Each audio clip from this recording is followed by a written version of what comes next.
तो गाइस कैसे हैं आप सब लोग। स्वर्ड किंग के एपिसोड 61 के साथ हाजिर हो। तो लास्ट एपिसोड के एंड पे हमने देखा था हमारे जुंजी की फाइट एक सीनियर ब्रदर के साथ हो रही होती है जो कि पहले से एक होल्ड डिसाइपल है। पहले हमारा जुंजी एक लड़के को हरा देता है जिसका नाम पूल चैंग होता है और उसके बाद वो एक दूसरा लड़का जिसका नाम हुआ होता है उसके साथ फाइट कर रहा होता है। लास्ट सीन के ऊपर जब वो उसके फीदर को यूज करते हुए उसी को मारने लगता है उसी वक्त वहाँ पर एक एल्डर आ जाते हैं और उसे कहते हैं यहीं पर रुक जाओ, इसको मत मारना। तो एल्डर की बात सुनने के बाद हमारा जुंजी उसको छोड़ देता है। तो वो अभी सोच रहा होता है शुक्र है कि मेरी जान बच गई, इसने मुझे जम मारा नहीं। तो एल्डर जो यहाँ पर आए हैं वो इस हुआ के फादर हैं। वो उसे कहते हैं तुम्हारी हिम्मत कैसे हुई यहाँ पर एक लड़के के साथ रैशली फाइट करने की। वो अभी अपने फादर को वहाँ पर देखकर काफी ज्यादा हैरान होता है। तो बाकी के सभी लोग कहते हैं ये तो एल्डर हैं, एल्डर यहाँ पर क्या कर रहे हैं। पता है कि जोएस जी एल्डर को अपने साथ लेकर यहाँ पर आया क्योंकि उसे पहले से पता था कि यहाँ पर फाइट होने वाली है। तो एल्डर अपने बेटे से कहते हैं तुम इस लड़के के सीनियर हो लेकिन तुमने जहाँ पर इस लड़के के साथ फाइट करने की कोशिश की, इसका मतलब ये है कि तुमने जहाँ पर गलती की है, चलो जल्दी से इस लड़के से माफी मांगो। तो वहाँ यहाँ पर माफी मांगने को तैयार नहीं होता, वो काफी ज्यादा शर्मिंदा होता है। संजय से कहता है एल्डर प्लीज आपको शांत होना होगा, यहाँ पर इस लड़के की गलती नहीं है। हम दोनों यहाँ पर तो आपस में फाइट करके एक दूसरे के साथ पावर्स को मैच अप कर रहे थे, हम दोनों एक दूसरे से मार्शल आर्ट सीखने की कोशिश कर रहे थे। तो एल्डर कहते हैं इसका मतलब चलो ठीक है, फिर ये मसला यहीं पर हल होता है। साथ ही वो अपने बेटे से कहते हैं हुआ चलो जल्दी से मेरे साथ आओ, मैं तुम्हें घर लेकर चलता हूँ और वहीं पर जाकर तुम्हें कुछ डिसिप्लिन के बारे में बताता हूँ और कुछ रूल सिखाता हूँ। हुआ कहता है ठीक है फादर मैं आ रहा हूँ। जी भी भागता हुआ हमारे जुंजी के पास आ जाता है और कहता है क्लाउड जू तुम ठीक हो, कहीं तुम्हें कोई चोट तो नहीं लगी। जुंजी उसे कहता है ब्रदर जी तुम इतनी जल्दी वापस कैसे आ गए, तुम तो मास्टर से मिलने के लिए गए थे। वो उसे कहता है नहीं मास्टर ने मुझे बुलाया ही नहीं था, पूल चैंग ने मुझसे झूठ बोला था, उसने सिर्फ और सिर्फ तुम्हें अकेला करने के लिए ये सब कुछ कहा था ताकि वो तुम्हारे साथ फाइट कर सके।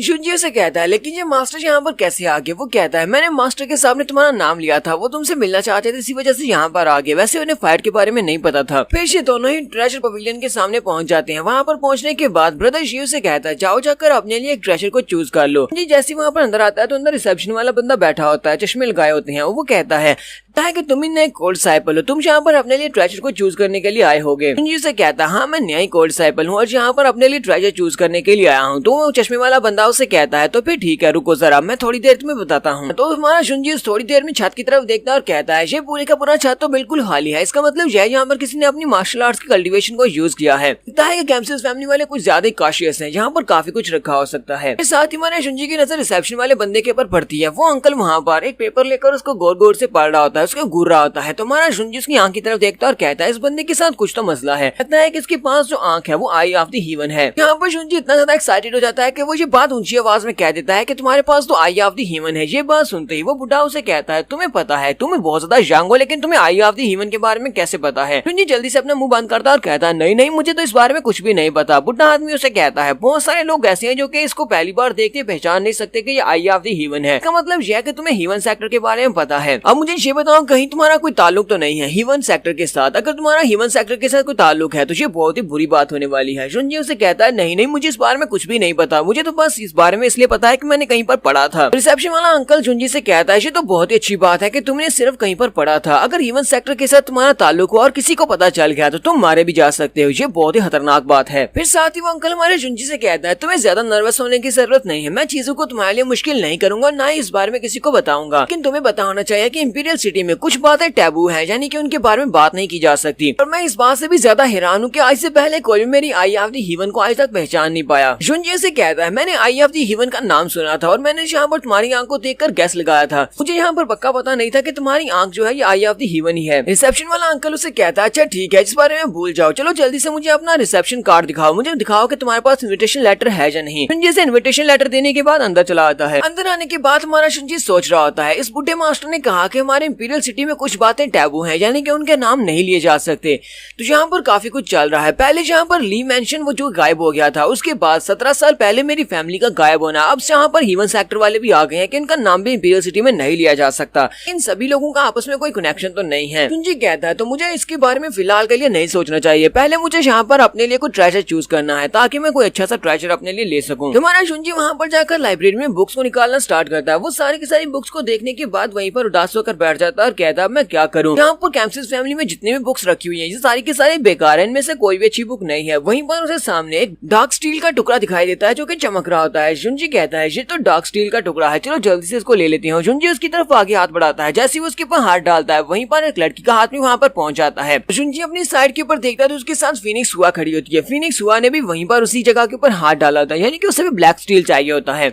तो फीनिक्स हुआ हमारे जुंजी से कहती है प्लीज मुझे माफ करना, पर ये वाला डार्क स्टील का टुकड़ा तो मेरा है, ये मैंने पहले लिया है। तो जुंजी से कहता है नहीं, पहले मैंने उसके ऊपर हाथ डाला है तो इसलिए ये मेरा होगा। फीनिक्स हुआ उस टुकड़े को उतार लेती है और छीनते हुए कहती है तुम यहाँ पर एक लड़की के साथ बहस करना चाहती हो, क्या तुम्हें लगता है कि तुम बहस में जीत पाओगे? जुंजी कहता है मुझे माफ करना पर मुझे ये टुकड़ा चाहिए, मुझे इसकी बहुत ज्यादा जरूरत है, इसलिए ये मेरा है। तो फीनिक्स हुआ काफी गुस्सा हो जाती है और उसके पाँव के ऊपर अपना पाँव मारती है, जिससे हमारा जुंजी चिल्लाना शुरू कर देता है। साथ ही वो अपने घुटने को उसके अंडू पर मार दिया, जिससे हमारा जुंजी जल्दी से पीछे हटते हुए अपने अंडू को बचा लेता है। उसे कहती है ऐसा कोई भी नहीं है इंपीरियल सिटी में या फिर कैम्पसिस फैमिली में जो कि मेरी उठाई हुई चीज को मेरे हाथ से छीनने की कोशिश करे। क्या तुम्हें लगता है कि तुम इस डार्क स्टील को मेरे से ले सकते हो? वो जब जुंजी के ऊपर फिर से अटैक करती है तो हमारा जुंजी बड़ी स्पीड से घूमता हुआ उसके पीछे चला जाता है, फिर साथ ही उसकी कमर में हाथ डालता है और उसे बड़े रोमांटिक अंदाज में पकड़ लेता है और उसे कहता है तुम्हारे पास जो मार्शल स्पिरिट है वो इस डार्क स्टील के साथ बिल्कुल भी कंपैटिबल नहीं है। अगर तुम इस डार्क स्टील को यूज करते हुए अपनी मार्शल सोल को इसके साथ मर्ज करने की कोशिश करोगी तो तुम अपने आप को नुकसान पहुंचा लोगे, इसी वजह से तुम्हें यह नहीं लेना चाहिए। फीनिक्स हुआ भी यहाँ पर थोड़ी देर के लिए शर्माना शुरू कर देती है, फिर साथ ही वो जल्दी से उसे पीछे की तरफ धक्का देती है और खुद पीछे वाली दीवार के साथ चली जाती है और कहती है लगता है कि तुम यहाँ पर मेरी पावर्स को चेक करना चाहते हो, इसी वजह से तुम यहाँ पर ये सब कुछ कर रही हो। तुम्हें क्या लगता है कि तुम इतनी आसानी से डार्क स्टील को लेकर जा सकते हो? तो डार्क स्टील का टुकड़ा हमारे जुंजी ने उसके हाथ से छीन लिया है। जुंजी उसे कहता है मेरे हाथ से इस डार्क स्टील के टुकड़े को छीनने के बजाय मुझे लगता है कि तुम्हें आगे बढ़कर जाकर अपने लिए कोई और ट्रेजर ढूंढना चाहिए, तुम्हारी मास्टर स्पिरिट के साथ कंपैटिबल हो। फीनिक्स हुआ उसे कहती है इस सबसे तुम्हारा कोई भी ताल्लुक नहीं है कि मैं यहाँ पर क्या चूज करती हूँ।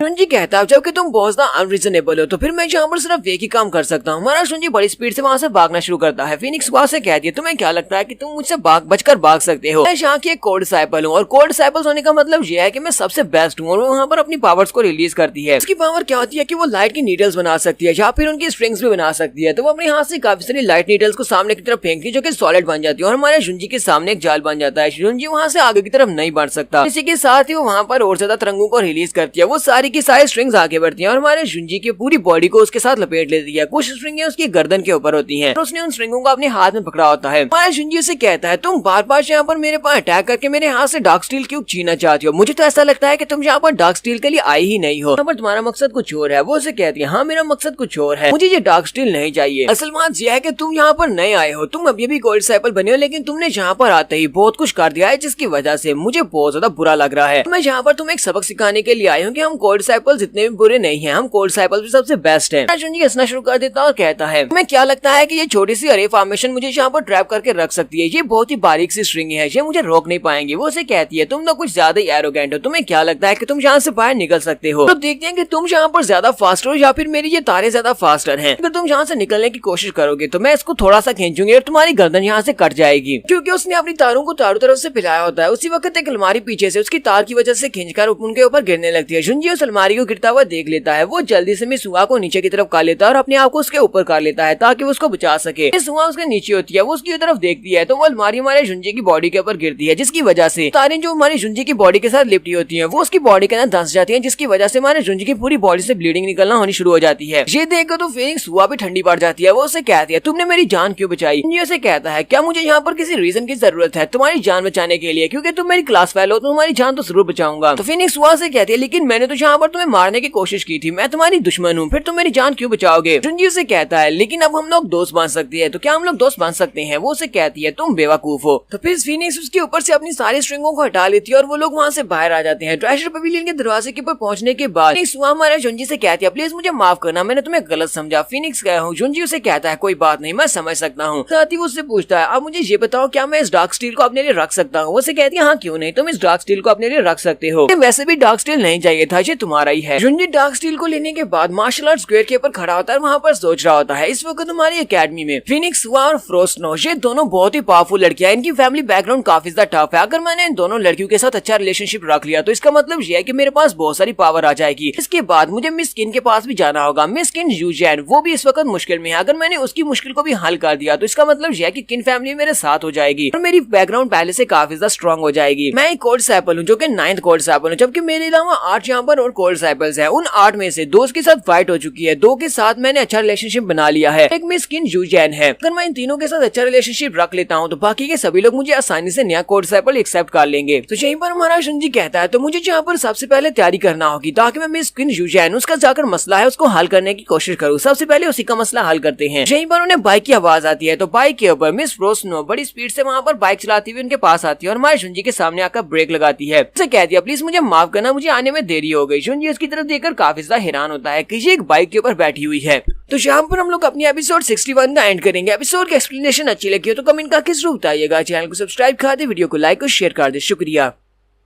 तो गाइस कैसे हैं आप सब लोग। स्वर्ड किंग के एपिसोड 62 के साथ हाजिर हो। तो लास्ट एपिसोड के एंड पे हमने देखा था हमारा शुंजी मार्शल आर्ट स्क्वायर पे खड़ा होता है कि उसी वक्त मिस स्नो उसके पास आती है। वो एक बाइक के ऊपर बैठी होती है। वो एक बाइक पर बैठकर जब उसके सामने आकर ब्रेक लगाती है, हमारा शुंजी उसकी तरफ देखकर बहुत ज्यादा हैरान होता है। मिस स्नो उसके माथे पे फ्लिक करती है और कहती है तुम ये क्या देख रहे हो, तुम्हारे दिमाग में इस वक्त क्या चल रहा है, तुम काफी ज्यादा सीरियस लगते हो। हमारा शुंजी उसे देखकर और भी ज्यादा हैरान हो जाता है। वो उसे कहती है कि तुम तो वाकई में काफी ज्यादा समझदार हो, जो तुमने मुझे कहा कि वहाँ पर मैं तुम्हें अपने साथ लेकर जाऊँ। क्या तुम्हें पता है कि जहाँ पर हम लोग जाने वाले हैं वो मेरा घर है, लेकिन मुझे समझ नहीं आ रही कि तुम्हें स्पिरिट सोल्जर पवेलियन में जाना क्यों है। लेकिन हमारा शुंजी अभी भी उसे घूर घूर कर देख रहा होता है। मिस स्नो से कहती है ठरकी कहेंगे ये तुम मुझे घूर घूर कर क्या देख रहे हो। हमारा शुंजी उसे कहता है मुझे प्लीज माफ करना, पर मैं यहाँ पर देखकर बहुत ज्यादा हैरान हो रहा हूँ। चलो तुम बाइक के ऊपर बैठकर तो आई हो, ये तो समझने वाली बात है, लेकिन तुम्हारी चेस्ट इतनी बड़ी कैसे हो गई, कल तक तो ये बिल्कुल फ्लैट थी। ये बात सुनने के बाद वो हमारा शुंजी को पीटना शुरू कर देती है और कहती है ये मेरे मूड के ऊपर डिपेंड करता है, तभी ये छोटी और बड़ी होती रहती है। तुम्हें यहाँ पर परेशान होने की जरूरत नहीं है और ना ही तुम्हें यहाँ पर इसके ऊपर ज्यादा घूर कर देखने की जरूरत है। फिर साथ ही वो उसे खींचकर बाइक के ऊपर बिठा लेती है और कहती है चलो यहाँ से चलते हैं। वो बड़ी स्पीड से अपनी बाइक को चलाते हुए वहाँ से निकल पड़ती है। वहाँ पर जो डिसाइपल्स होते हैं वो सभी लोग बातें करना शुरू कर देते हैं और कहते हैं ये तो हमारी फैमिली की फ्रोस्नो थी, लेकिन इसके साथ ये लड़का कौन था, इसे हमने पहले कभी नहीं देखा। उनके साथ वाले जिन्हें पता होता है कि ये कौन है वो उन्हें बताते हैं कि इसका नाम क्लाउड चू है, ये अभी यहाँ पर आया और ये नया कोड साइकिल है, लेकिन ये बहुत बड़ा जीनियस भी है। इसी वजह से फ्रोस्नो इसे अपने साथ वहाँ पर लेकर जा रही है। पता नहीं वो कहाँ पर जा रही है। मिस स्नो शुंजी को अपने साथ लेकर उसकी डेस्टिनेशन के ऊपर पहुंच जाती है और कहती है अरे पूरे इंपीरियल सिटी में ये वाला सबसे पावरफुल फोर्जिंग बेस है, जहाँ पर तुम सबसे बेस्ट वेपन्स बना सकते हो। पूरे इंपीरियल सिटी में सबसे ज्यादा बेस्ट फोर्जर और इसके साथ बेस्ट फोर्जिंग डिवाइसेस यहाँ पर मौजूद हैं। तुम इनमें से किसी को भी यहाँ पर यूज कर सकते हो, मेरे ग्रैंडपा तुम्हारी मदद करेंगे। शुंजी उससे कहता है जब हम लोग बाजार से गुजर कर आ रहे थे तो वहाँ पर मैंने बहुत सारी शॉप्स को देखा जो कि बंद थी। अब उन सारी शॉप्स के बंद होने की वजह क्या है, वो उसे कहती है सारी की सारी शॉप्स जो कि तुमने देखी वो सारी बंद थी, वो किन फैमिली की है। किन फैमिली की शॉप्स आजकल बंद ही रहती है, पता नहीं उनकी फैमिली में क्या कुछ चल रहा है। अभी इंपीरियल सिटी में किन फैमिली सबसे बड़ी फैमिली हुआ करती थी, तो किन फैमिली का बिजनेस यहाँ पर सबसे ज्यादा है, क्योंकि यहाँ पर जितनी ज्यादा शॉप्स है वो सारी की सारी किन फैमिली की है और इनका बिजनेस बहुत ज्यादा पावरफुल है। लेकिन पता नहीं क्या हुआ है, पिछले 2 महीने से इनका बिजनेस ठप पड़ा हुआ है, इनकी दुकानें सारी बंद है। और मिस किन जो कि हमारी ये कोल्ड साइकिल है उसका नाम किन है यूजैन, वो भी अपने घर वापस चली गई है और अभी तक वापस नहीं आई। पता नहीं उनकी फैमिली में क्या मसला चल रहा है। शुंजी उसकी बात सुनने के बाद सोच रहा होता है लगता है कि मुझे मिस किन से मिलने के लिए जाना ही पड़ेगा ताकि मैं उसका मसला हल कर सकूं। मिस स्नो हमारे शुंजी को अपने साथ लेकर जैसे उस पवेलियन बेस के अंदर आती है तो वहाँ पर जो लड़कियां होती है वो सभी लोग बाकी उसके पास आती है और कहती है लेडी स्नो तो वापस आ गई है, शुक्र है कि अब वापस आ गई है। हमारे मास्टर पिछले कई दिनों से कुछ भी खा पी नहीं रहे, उनकी तो भूख ही मर गई है, इस वजह से उनका बहुत सारा वजन भी कम हो गया है। तो मिस स्नो चिल्लाकर उनसे कहती है वो इसी तरह डिजर्व करते हैं। उसे किसने कहा था कि मेरी शादी मैं एक लड़के मिस्टर सू के साथ करवा दे, मैं ड्रीम फैमिली के किसी भी लड़के के साथ शादी नहीं करने वाली। उसने कैसे किया ये, उसने मेरी एंगेजमेंट उसके साथ कैसे कर दी। तो वो लड़कियां उसे देखकर काफी ज्यादा डर जाती हैं और वो भागती हुई हमारे शुंजी के पास आ जाती है और कहती है ये लड़का मिस स्नो के साथ यहाँ पर आया है, ये तो बहुत ज्यादा यंग और हैंडसम है, लगता है ये मिस स्नो का बॉयफ्रेंड है। स्नो वहाँ पर दूर खड़ी उन सभी की बातें सुनने के बाद शर्म के मारे लाल हो रही होती है। स्नो हमारे शुंजी से कहती है लगता है कि मैं तुम्हें इस बारे में बताना भूल गई थी कि तुम इस वक्त जिस जगह के ऊपर खड़े हो यही मेरा घर है, यहाँ पर जो मास्टर है वो मेरे दादाजी हैं। हमारा शुंजी से कहता है नहीं मुझे पहले से पता था कि यहाँ पर बेस तुम्हारा घर है, क्योंकि इस सिटी में बहुत ही कम लोग ऐसे हैं जिनके पास तुम्हारे जैसी मोटरसाइकिल है और इस तरह की मोटरसाइकिल सिर्फ यहाँ के फोर्जर्स ही बना सकते हैं। इसी वक्त सामने से उसके दादाजी भागते हुए आते हैं। वो भागते हुए आते हैं और स्नो को गले से लगा लेते हैं और कहते हैं फिरोज तुम इतने दिनों से कहाँ पर थी, तुम तो अपने दादाजी को बिल्कुल भूल ही गई हो। गुजरा मैं तुम्हारे इंतजार में भूख के मारे कितना ज्यादा पतला हो गया हूँ,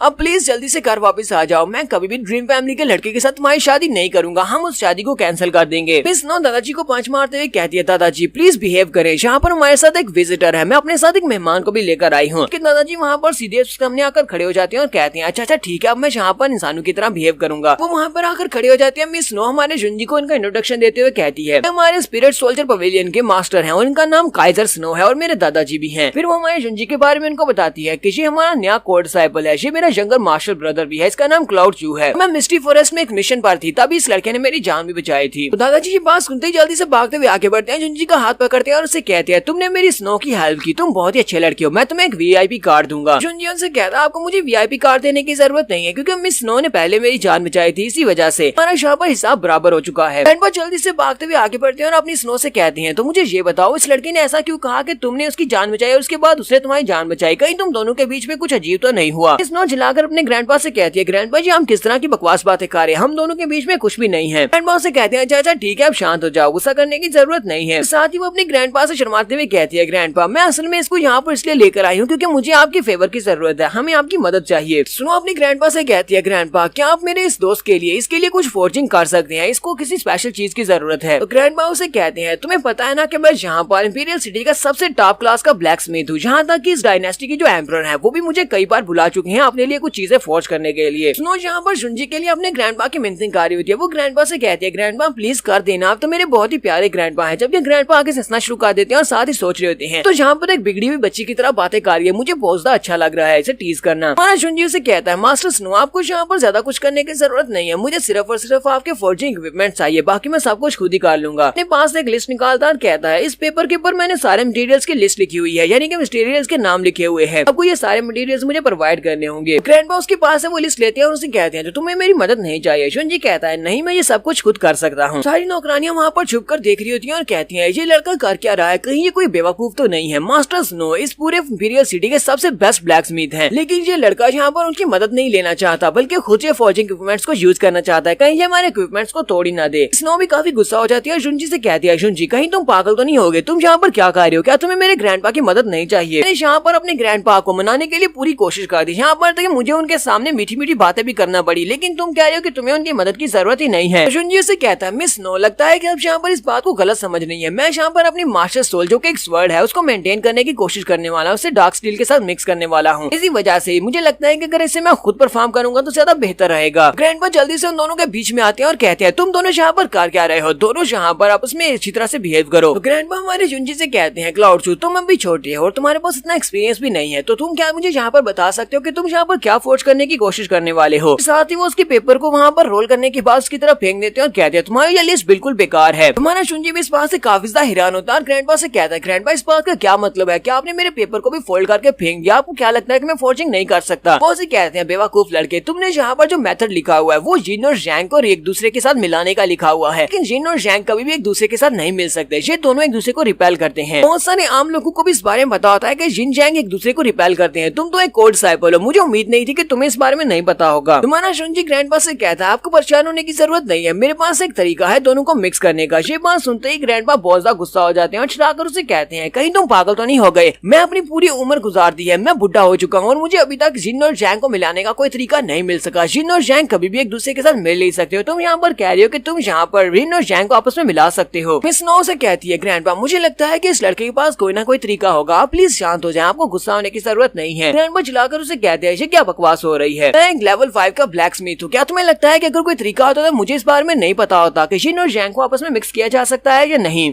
तो ग्रैंडपा हमारे जुंजी को इजाजत दे देते हैं, वो फॉर्जिंग रूम के अंदर चला जाता है और उसके पास वो सारे के सारे मटेरियल्स होते हैं जो कि उसे चाहिए होते हैं, वो सारे मटेरियल्स को वहाँ पर रख लेता है और अपनी तलवार को निकालता और कहता है जुंजी कहता है फॉरेस्ट में मैंने बैटल के दौरान इस तलवार को बहुत ज्यादा यूज किया था, जिसकी वजह से इसके ऊपर भी क्रैक्स पड़ गए हैं, तो मुझे इसे रिपेयर करना होगा। तो मुझे जो डार्क स्टील मिली है मैं उस डार्क स्टील के साथ इसको और भी ज्यादा स्ट्रेंथन करूंगा, ताकि हो सकता है कि डायरेक्टली अपग्रेड होकर लेवल अप हो जाए। कहीं पर हमारे जुंजी को पीछे कुछ महसूस होता है कि वहाँ पर पीछे कोई खड़ा है। जुंजी पीछे की तरफ घूमता और कहता है कौन है वहाँ पर? तो वहाँ पर उसे सामने एक आईना दिखाई देता है। जुंजी कहता है लगता है कि यहाँ पर सिर्फ एक आईना है। अभी ठीक है, अब यहाँ पर अपनी कल्टीवेशन को स्टार्ट करते हैं, तो वो वहाँ पर अपनी डार्क स्टील को भी निकाल लेता है और वहाँ पर अपने मेथड को स्टार्ट करना यूज करता है और उसके साथ ही वो अपने मुंह के अंदर से फायर को भी निकाल रहा होता है, क्योंकि फॉर्जिंग में उसे फायर की भी जरूरत पड़ती है, तो वो यहाँ पर अपने बीच फायर को यूज करने वाला है। तो ग्रैंडपा को भी दिखाते हैं जो कि बाहर दीवार के पास खड़े होते हैं और कान लगाकर सुन रहे होते हैं। स्नो उसके पास आती है और उसे कहती है ग्रैंडपा आप यहाँ पर क्या कर रहे हैं? ग्रैंडपा उसे कहते हैं शांत हो जाओ, यहाँ पर जोर से मत बोलो, मैं यहाँ पर सुनने की कोशिश कर रहा हूँ। स्नो कहती है ग्रैंडपा कहीं आपको इस बात का डर तो नहीं है कि वो लड़का आपके डिवाइसेस को बर्बाद कर देगा? ग्रैंडपा उसे कहते हैं नहीं, मुझे इस डिवाइसेस के टूटने का कोई भी डर नहीं है, मैं तो बस देखना चाहता हूँ कि वो लड़का क्या कर रहा है। तो मिस स्नो उनसे कहती है ग्रैंडपा मुझे ऐसा क्यों लग रहा है जैसे कि आप उस लड़के की फिक्र कर रही हैं, आपको उसके लिए परेशानी हो रही है? तो ग्रैंडपा उसे कहते हैं हाँ मुझे उसके लिए परेशानी हो रही है, मैं उसके लिए बहुत ज्यादा परेशान हूँ, क्योंकि वो लड़का वहाँ पर जिन और जैंग को आपस में मिलाने की कोशिश कर रहा है। क्या तुम्हें पता है कि जब जिन और जैंग को आपस में फोर्सफुली मिलाने की कोशिश की जाती है तो एक्सप्लोजन होता है, जिसकी वजह से पास जितनी भी चीजें होती हैं वो सारी बर्बाद हो जाती है। कहीं वो लड़का उस एक्सप्लोजन की वजह से मारा न जाए, इसी वजह से मैं यहाँ पर खड़ा होकर ये सब कुछ देख रहा हूँ। तुम उसे अपने साथ लेकर आई हो तो वो यहाँ पर अपनी लाइफ को डेंजर में ना डाले, मैं इसलिए यहाँ पर हूँ। मिस स्नो अपने ग्रैंडपा से कहती है, ग्रैंडपा आपको परेशान होने की जरूरत नहीं है, वो लड़का इस सबको हैंडल कर लेगा। ग्रैंडपा कहते हैं तुम्हें इस बार कुछ ज्यादा ही भरोसा है, तो वो उन्हें बता देती है कि मिस्टी फॉरेस्ट में क्या हुआ। ग्रैंडपा भी ये सारी बात सुनने के बाद काफी ज्यादा हैरान हो जाती है और कहते हैं क्या वाकई में मिस्टी फॉरेस्ट ने इसमें ये सब कुछ किया था। मिस स्नो उनसे कहती है हाँ, उस लड़के ने अगर कहा है कि वो कर लेगा तो वो कर लेगा, आपको उसके ऊपर भरोसा होना चाहिए। ग्रैंडपा उसे कहती है लेकिन उसके ऊपर तो मुझे भरोसा है, पर तुम यहाँ पर काफी ज्यादा बदली हुई लग रही हो। उनसे कहती है ग्रैंडपा यहाँ पर आप क्या बात कर रहे हैं, मैं तो बिल्कुल भी नहीं बदली हुई। ग्रैंडपा उसे कहती है जरा देखो तो सही, मुझे लगता है कि फॉरेस्ट में तुम्हें उस लड़के से प्यार हो गया था, तुमने तो यहाँ पर अपनी अपीयरेंस को भी चेंज किया हुआ है। पहले तो तुम कभी भी अपनी चेस्ट के ऊपर जोर नहीं देती थी, लेकिन आज देखो तुमने अपनी चेस्ट को बढ़ाया हुआ है। ग्रैंडपा उसे कहते हैं मैं तुम्हें अच्छी तरह से जानता हूँ कि तुम्हारे दिमाग में इस वक्त क्या चल रहा है, जबकि वो भी शर्माना शुरू कर देती है और अपने ग्रैंडपा से कहती है ग्रैंडपा ऐसी कोई बात नहीं, आप पता नहीं यहाँ पर क्या सोचे जा रहे हैं। तो ग्रैंडपा उसे कहती है लगता है कि मुझे बहुत ही जल्दी अपना पोता मिलने वाला है, और यहीं पर हम लोग अपनी एपिसोड 62 का एंड करेंगे। एपिसोड की एक्सप्लेनेशन अच्छी लगी हो तो कमेंट करके जरूर बताइएगा। चैनल को सब्सक्राइब कर दे, वीडियो को लाइक और शेयर कर दें। शुक्रिया।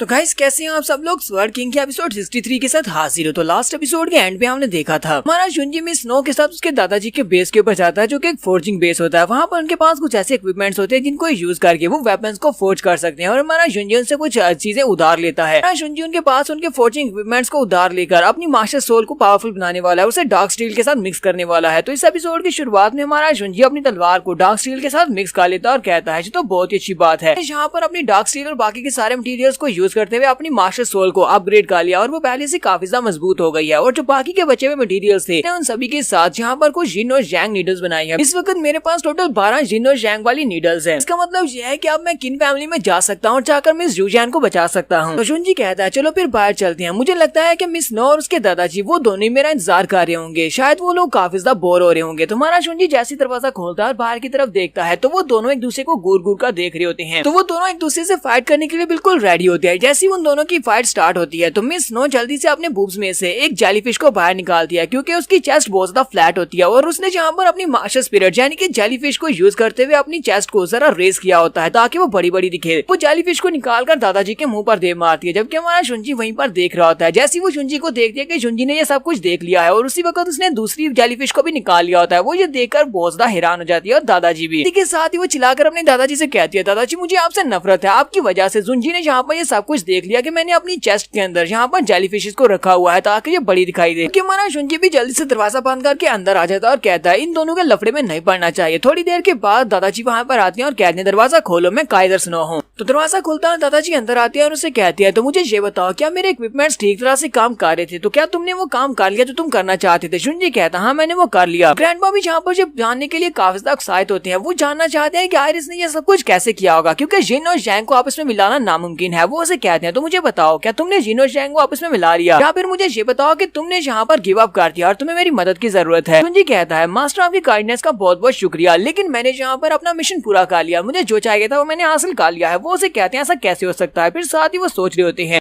कि इस लड़के के पास वाकई में कोई ऐसा तरीका है जिससे वो जिन और जैंग को आपस में मिला सकता है। ये कोई एक्स्ट्रा ऑर्डिनरी मास्टर लगता है। फिर मैं यहाँ पर इस लड़के के सामने ये कहूंगा कि मुझे इस तरह का कोई तरीका नहीं आता, तो इसका मतलब यह है कि मेरी इंसल्ट हो जाएगी, तो बेहतर यही है कि मैं यहाँ पर चुप ही रहता हूँ। तो जुंजी कहता है स्नो मैं यहाँ पर आपको एक गिफ्ट देना चाहता हूँ। मेरे पास एक जिन और जैंग नीडल है, मुझे लगता है कि जिन और जैंग नीडल को स्टडी करके आप भी जान सकते हैं कि कैसे जिन और जैंग को आपस में मिक्स किया जाता है। ये बात सुनते ही उसे कहते हैं क्या तुम वाकई में ये चीज मुझे देने वाले हो? वो उसे कहता है हाँ आपको देने वाला हूँ। उसके बाद हमारा जुंजी बाहर निकलता है तो वो सारी नौकरानियां जल्दी से भागती हुई उसके पास आती है और कहती है तुम अभी जहाँ से जाने वाले हो, तुम्हें अभी नहीं जाना चाहिए। लेडी स्नो इस वक्त बहुत ज्यादा उदास है, हमें लगता है कि तुम्हें उसके पास जाकर उससे बात करनी चाहिए। चलो जल्दी से जाओ, जाकर उससे बात करो। जुंजी उन सभी की बात सुनने के बाद सीधा मिस स्नो के पास जाता है, जो कि अपने रूम में बैठी होती है और काफी उदास भी होती है और शर्मिंदा भी होती है। जुंजी से कहती है तुम यहाँ पर क्या कर रहे हो? जुंजी से कहता है मैं जहाँ से जा रहा था इसी वजह से मैंने सोचा कि तुम मुझे मिलने के लिए क्यों नहीं आ रही, तो क्यों ना मैं ही हूँ तुम्हें मिलने के लिए जहाँ पर चला हूँ। तो मिस स्नो से कहती कहती है तुम अभी तक जिंदा और चंगे वाले हो तो खुद ही यहाँ से चलकर वापस चले जाओ, तुम्हें रास्ता तो आता ही होगा। जुनजी कहता हाँ मैं जा सकता हूँ, मैं तो यहाँ पर तुम्हें थैंक यू बोलने के लिए आया हूँ क्योंकि लास्ट टाइम तुमने मेरी मदद की थी उस बीस्ट फायर को एब्जॉर्ब करने में, उस बीस्ट फायर को मैंने तुम्हारी मदद से हासिल किया था। यहाँ पर फिर से तुमने मेरी बहुत ज्यादा हेल्प कर दिया, तुम्हारी वजह से मैं यहाँ पर तुम्हारे दादाजी के बेस के ऊपर आकर सबसे बेस्ट फोर्जिंग इक्विपमेंट्स को यूज कर पाया हूँ। यहाँ से वापस जाने से पहले मैं तुम्हें कुछ गिफ्ट में देना चाहता हूँ। तो मिस स्नो से कहती है मैंने अपनी जिंदगी में बहुत सारी खूबसूरत चीजें देखी है, इसी वजह से मुझे तुम्हारे गिफ्ट की जरूरत नहीं है, तुम यहाँ से चले जाओ। तो जुनजी अपने पास एक बॉक्स ओपन करता है और उसे कहता है तुम वाकई में यहाँ पर इस गिफ्ट को नहीं देखना चाहोगी, मेरे पास एक बहुत ही स्पेशल स्टोन है, इसको गोल्डन मास्टरी स्टोन कहा जाता है। मिस स्नो से कहती है क्या तुम्हें पता है कि इस वाले स्टोन को हासिल करना कितना ज्यादा रेयर है, क्या तुम वाकई में इस तरह के महंगे गिफ्ट को मुझे देना चाहती हो, क्या तुम मुझे गिफ्ट के तौर पर ये दे रहे हो। तुम्हारा जुनजी से कहता है क्योंकि मुझे पता है कि ये वाली चीज तुम्हारी कल्टीवेशन के लिए बहुत ज्यादा बेहतर रहेगी, क्योंकि तुम्हारे पास जो मार्शल सोल है ये उसके लिए सबसे बेस्ट है, इसी वजह से तुम इसको यूज करो और अपनी मार्शल आर्ट्स की स्पिरिट को बेहतर बनाओ, इसके साथ साथ तुम्हारी कल्टीवेशन भी काफी ज्यादा अच्छे से बढ़ेगी। मिस स्नो से कहती है तुम्हारा बहुत बहुत शुक्रिया और उसके पास से वो गिफ्ट ले लेती है और उसे कहती है क्या तुम्हें लगता है कि मैं बहुत ज्यादा अजीब हूँ। मेरा जुनजी वहीं पर रुक जाता है और कहता है नहीं तुम बिल्कुल भी अजीब नहीं हो। वो उसे कहती है लेकिन मैं यहाँ पर अपनी मार्शल स्पिरिट यानी जेलीफिश को यूज करते हुए अपनी चेस्ट को बढ़ाकर दिखाई देती हूँ। जुनजी उसे कहता है हाँ पहली बार देखकर मुझे भी ये काफी ज्यादा अजीब लगा कि तुम अपनी मार्शल स्पिरिट को यूज करते हुए अपनी चेस्ट को बढ़ा रही हो, लेकिन यहाँ पर एक और बात देखने वाली है कि तुम एक बहुत बड़ी जीनियस हो, तुम सारा दिन अपनी मार्शल स्पिरिट को एक्टिवेट रख सकती हो, कोई भी मार्शल स्पिरिट को इतनी देर तक एक्टिवेट नहीं रख सकता, लेकिन तुम अपनी चेस्ट में अपनी मार्शल स्पिरिट को हर वक्त एक्टिवेट रखती हो। लेकिन मैं तुम्हें यहाँ पर एक बात कहना चाहूंगा, तुम्हें यहाँ पर किसी भी फेक चीज की जरूरत नहीं है, बल्कि तुम जैसी हो वैसी परफेक्ट हो, तुम्हें यहाँ पर ये सब कुछ करने की जरूरत नहीं है। ये बात सुनने के बाद मिस स्नो हल्का सा मुस्कुराती है और उसे कहती है तुम्हारा बहुत बहुत शुक्रिया, मैं आज के बाद इस बात को याद रखूंगी। इसके बाद वो अपने दादाजी के रूम में आती है, दादाजी अपने हाथ में जिन नीडल को लेकर बैठे होते हैं और कहते हैं इस लड़के ने मुझे एक जिन और यांग फायर नीडल दी है, मुझे लगता है कि इसी के अंदर वो सीक्रेट छुपा हुआ है, जिस सीक्रेट की मदद से उसने जिन और यांग को आपस में मिला दिया। मिस स्नो अपने ग्रैंडफादर से कहती है ग्रैंडपा मुझे आपसे कुछ पूछना है। ग्रैंडपा उसे कहती है मुझे पता है कि तुम मुझसे क्या पूछना चाहती हो, तुम ली फैमिली के उस मैंशन के बारे में जानना चाहती हो, तुमने मुझे बताया था कि मिस्टी फॉरेस्ट में तुम्हें ली फैमिली का एक मैंशन मिला था, इस वजह से मुझे पता है कि तुम मुझसे इस बारे में जरूर पूछोगी, तो फिर ठीक है मुझे लगता है कि तुम्हें इस बारे में बताना पड़ेगा। वैसे तो इस बात को मैं तुमसे सीक्रेट रखना चाहता हूँ क्योंकि ये एक टैबू है, इंपीरियल सिटी में इस बारे में कोई भी बात नहीं कर सकता। मिस स्नो से कहती है लेकिन ग्रैंडपा आपको मुझे बताना होगा। ग्रैंडपा उसे कहते हैं अच्छा मुझे ये बताओ क्या तुम्हें याद है जब तुम्हारे फादर इस घर को छोड़कर चले गए थे। मिस स्नो से कहती है उस वक्त मैं 7 साल की थी और मुझे ये भी याद है कि उसी के कुछ ही दिनों के बाद ली फैमिली का वो मेंशन वहाँ से गायब हो गया था। स्नो कहती है मुझे अपने फादर बिल्कुल भी पसंद नहीं है, वो कह रहे थे कि उन्हें किसी को ढूंढने के लिए जाना है, इसी वजह से वो मेरी माँ और मुझे छोड़कर चले गए, लेकिन कुछ ही दिनों के बाद मेरी माँ भी मर गई क्योंकि वो इस सदमे को बर्दाश्त नहीं कर पाई थी। और उसके बाद ग्रैंडपा आपने मुझे अपने साथ रख लिया और आप ने मुझे पाल पोस का बड़ा किया, तो आप मुझे यहाँ पर अपने बाप के बारे में क्यों बता रहे हैं, यानी कि मेरे बाप के बारे में क्यों बता रहे हैं। मैं यहाँ पर आपसे ली फैमिली के बारे में जानना चाहती हूँ, लेकिन आप यहाँ पर मुझे अपने कमीने बाप के बारे में बता रहे हैं। तो ग्रैंडपा उसे कहते हैं अगर मैं तुम्हें ये बात बताऊं कि ली फैमिली की वजह से ही तुम्हारे फादर और तुम्हारी मदर तुम्हारे पास से छिन गए, तो क्या तुम्हें इस बात पर यकीन करोगी। मुझे बात सुनते ही काफी हैरान हो जाती है। ग्रैंडपा उसे कहते हैं सब कुछ तुम्हारे पैदा होने से पहले शुरू हुआ था, जब हमारी फैमिली यहाँ पर इस इंपीरियल सिटी में आई थी। यहाँ पर इंपीरियल सिटी में आने के बाद तुम्हारे फादर की नजर ली फैमिली के एक औरत पर पड़ी थी और उससे प्यार हो गया था, तो वो दोनों ही फैमिली के वजह से एक दूसरे से मिल नहीं सकते थे, वो दोनों एक दूसरे के साथ नहीं हो सकते थे। और उसके बाद ली फैमिली भी किसी के निशाने के ऊपर आके और उनको लोगों को भी वहाँ पर पर्च किया जाने लगा। ली फैमिली के सभी लोगों के मर जाने के बाद जब तुम्हारे फादर को ये बात पता चली कि वो लड़की भी मर चुकी है, तो वो बहुत ज्यादा डिप्रेशन में चला गया। वो हर वक्त उदास रहता था, ताकि वो तुम्हारी माँ और तुम्हारे पर भी बिल्कुल भी ध्यान नहीं देता था। ली फैमिली के लोगों की मौत के 1 साल के बाद वो उसी जगह के ऊपर गया, उस ली फैमिली के मैंशन के बाद, ताकि वो वहाँ पर जाकर खुदकुशी कर सके। लेकिन तुम्हारा फादर जब उस जगह के ऊपर पहुंचा तो वहाँ पर जाने के बाद उसे पता चला कि ली मैंशन वहाँ से गायब हो चुका है, वो कम्प्लीटली वहाँ से गायब हो गया था। लेकिन वहाँ पर सिर्फ एक छोटा बच्चा था जो कि कम से कम 6 या 7 साल का होगा। उस बच्चे ने तुम्हारे फादर से क्या कहा, उसने ये कहा कि ली फैमिली अब कम्प्लीटली खत्म हो चुकी है, तुम्हें यहाँ पर और ज्यादा आने की जरूरत नहीं है। हमारे फादर ने उससे पूछा कि तुम कौन हो। वो बच्चा उसे कहता है मैं वो हूँ जिसे यहाँ पर मर जाना चाहिए था, ठीक है, सभी ली फैमिली के मेंबर्स के साथ ही, लेकिन मैं अभी तक जिंदा हूँ। उसके बाद वो बच्चा भी वहाँ से गायब हो गया और उस बच्चे के गायब होने के बाद उसका कुछ भी पता नहीं चला। स्नो अपने ग्रैंडपा की सारी बात सुनने के बाद कहती है ग्रैंडपा मुझे बताएं कि वो बच्चा कौन था और मुझे ये बताएं कि उस लड़के का हम सब से क्या ताल्लुक है। ग्रैंडपा उसे कहते हैं यही वो लड़का है जिसको तुम्हारे फादर ढूंढने के लिए घर से निकले हुए हैं, क्योंकि उन्होंने तुमसे कहा था कि वो किसी को ढूंढ रहे हैं, वो इसी बच्चे को ढूंढ रहे हैं, क्योंकि उसे इस बात का पूरा यकीन था कि मिस ली जो कि ली फैमिली की एक लड़की थी जिसके साथ तुम्हारे बाप को प्यार हो गया था, उसे पक्का यकीन था कि वो उसी का बच्चा है। स्नो ग्रैंडपा की बात सुनने के बाद कहती है तो इसका मतलब वो लड़का मेरा भाई है। तो यहाँ से नेक्स्ट सीन हमें किन फैमिली का दिखाया जाता है। किन फैमिली में एक लड़की को दिखाते हैं जो कि एक नौकरानी होती है, लेकिन कुछ गार्ड्स उसे बहुत ही बुरी तरह से पीट रहे होते हैं और कहते हैं तुम्हारी हिम्मत कैसे हुई, तुम्हें क्या लगा था कि तुम यहाँ से बचकर भाग सकती हो, हम लोग हर हर वक्त दरवाजे के ऊपर ही खड़ी रहती है और तुम हमारी नजरों से बचकर नहीं जा सकती। तबकि वो लड़की चिल्लाकर उनसे कह रही थी, प्लीज मुझे बख्श दो, मुझे मत मारना, मैं तो यहाँ पर सिर्फ और सिर्फ मिस यूजैन के लिए खाना लेने के लिए जा रही हूँ, क्योंकि उन्होंने कहा था कि उन्हें घर का खाना बिल्कुल भी पसंद नहीं आ रहा, उन्हें बाजार से कुछ खाना है। तो वो लोग उसे कहते हैं, हम तुम्हारी बात के ऊपर यकीन क्यों करें, हमें तो लगता है कि तुम बाहर जाकर मदद मांगने के लिए जा रही हो। क्या तुम्हें पता है कि इस वक्त मास्टर टियान फेंग किन वो पूरी की पूरी फैमिली को संभाल रहे हैं और हमें सभी को वही ऑर्डर्स देते हैं। उनके ऑर्डर्स हैं कि अगर कोई भी यहाँ से निकलने की कोशिश करेगा तो उसे मार डालना। तो उसकी बात है कि तुम सिर्फ एक नौकरानी और मिस यूजैन के ऑर्डर्स को फॉलो कर रही हो, लेकिन अब तुम्हें यहाँ पर मरना होगा। वो नौकरानी ऑफिसर रोना शुरू कर देती है और कहती है, प्लीज मुझे मत मारना, मुझे मास्टर यूजैन ने कहा था, मुझे मिस यूजैन ने कहा था, इसलिए मैं बाहर आई हूँ, मेरी कोई भी गलती नहीं है, आज के बाद मैं कभी भी ऐसा नहीं करूंगी, मैं बाहर आने की हिम्मत भी नहीं करूंगी, मुझे इस बार छोड़ दो, मैं वापस चली जाती हूँ। वो तीनों गार्ड उसे कहते हैं, नहीं प्लीज हमें माफ करना, हम तुम्हें नहीं छोड़ सकते, मास्टर का ऑर्डर है कि जो भी भागने की कोशिश करेगा उसे मार डालना। वो तीनों अपने हाथ में अपने बैट उठाते हैं और कहते हैं, तुम्हारे पर बहुत ज्यादा तरस आ रहा है, लेकिन हम तुम्हें छोड़ नहीं सकते। और वो तीनों अपने बैट्स को एक ही बार उठाते हैं और उस लड़की को मारने लगते हैं। जैसे ही वो उसे मारने लगते हैं, उन तीनों के हाथ से उनके बैट्स गिर जाते हैं। वो तीनों इस बात से काफी हैरान होते हैं और कहते हैं, कौन है जहाँ पर? तुम्हारा जुंजी अपने हाथ में एक डंडा लेकर वहाँ पर पहुंच जाता है। वो एक गार्ड की आंखों के ऊपर डंडा मारता है, जिससे वहीं पर नीचे गिर जाता है, फिर दूसरे वाले की टांगों के नीचे मारता है और तीसरे वाले की गर्दन पर मारता है। वो तीनों वहीं पर गिर जाते हैं और चिल्ला रहे होते हैं। कोई कहता है मेरी आंखें गई, कोई कहता है मेरा नाक टूट गया, कोई कहता है कि मेरे अंडे फूट गए। इनमें से एक गार्ड गुस्से के साथ जुंजी से कहता है, कमीने कहीं के, तुम हो कौन और तुम्हारी हिम्मत कैसे हुई हमारे पर अटैक करने की? क्या तुम्हें नहीं पता कि तुम इस वक्त किन फैमिली में खड़े हो? तुम्हारा जुंजी उसे कहता है, हाँ मुझे पता है कि मैं किन फैमिली में खड़ा हूँ, प्लीज जाओ जाकर अपने मास्टर से मेरे बारे में बताओ। मास्टर को इस बारे में बताना कि वेस्टविंड सिटी से और जो मिस यूजैन से मिलने के लिए आया है। तो यहाँ पर हम लोग अपने एपिसोड 63 का एंड करेंगे। तो नेक्स्ट एपिसोड में देखेंगे हमारा जुंजी कैसे मिस किन को यहाँ से बचाकर लेकर जा पाएगा। तो एपिसोड की एक्सप्लेनेशन अच्छी लगी हो तो कमेंट का किस रूप बताइएगा। चैनल को सब्सक्राइब कर दे, वीडियो को लाइक और शेयर कर दे। शुक्रिया।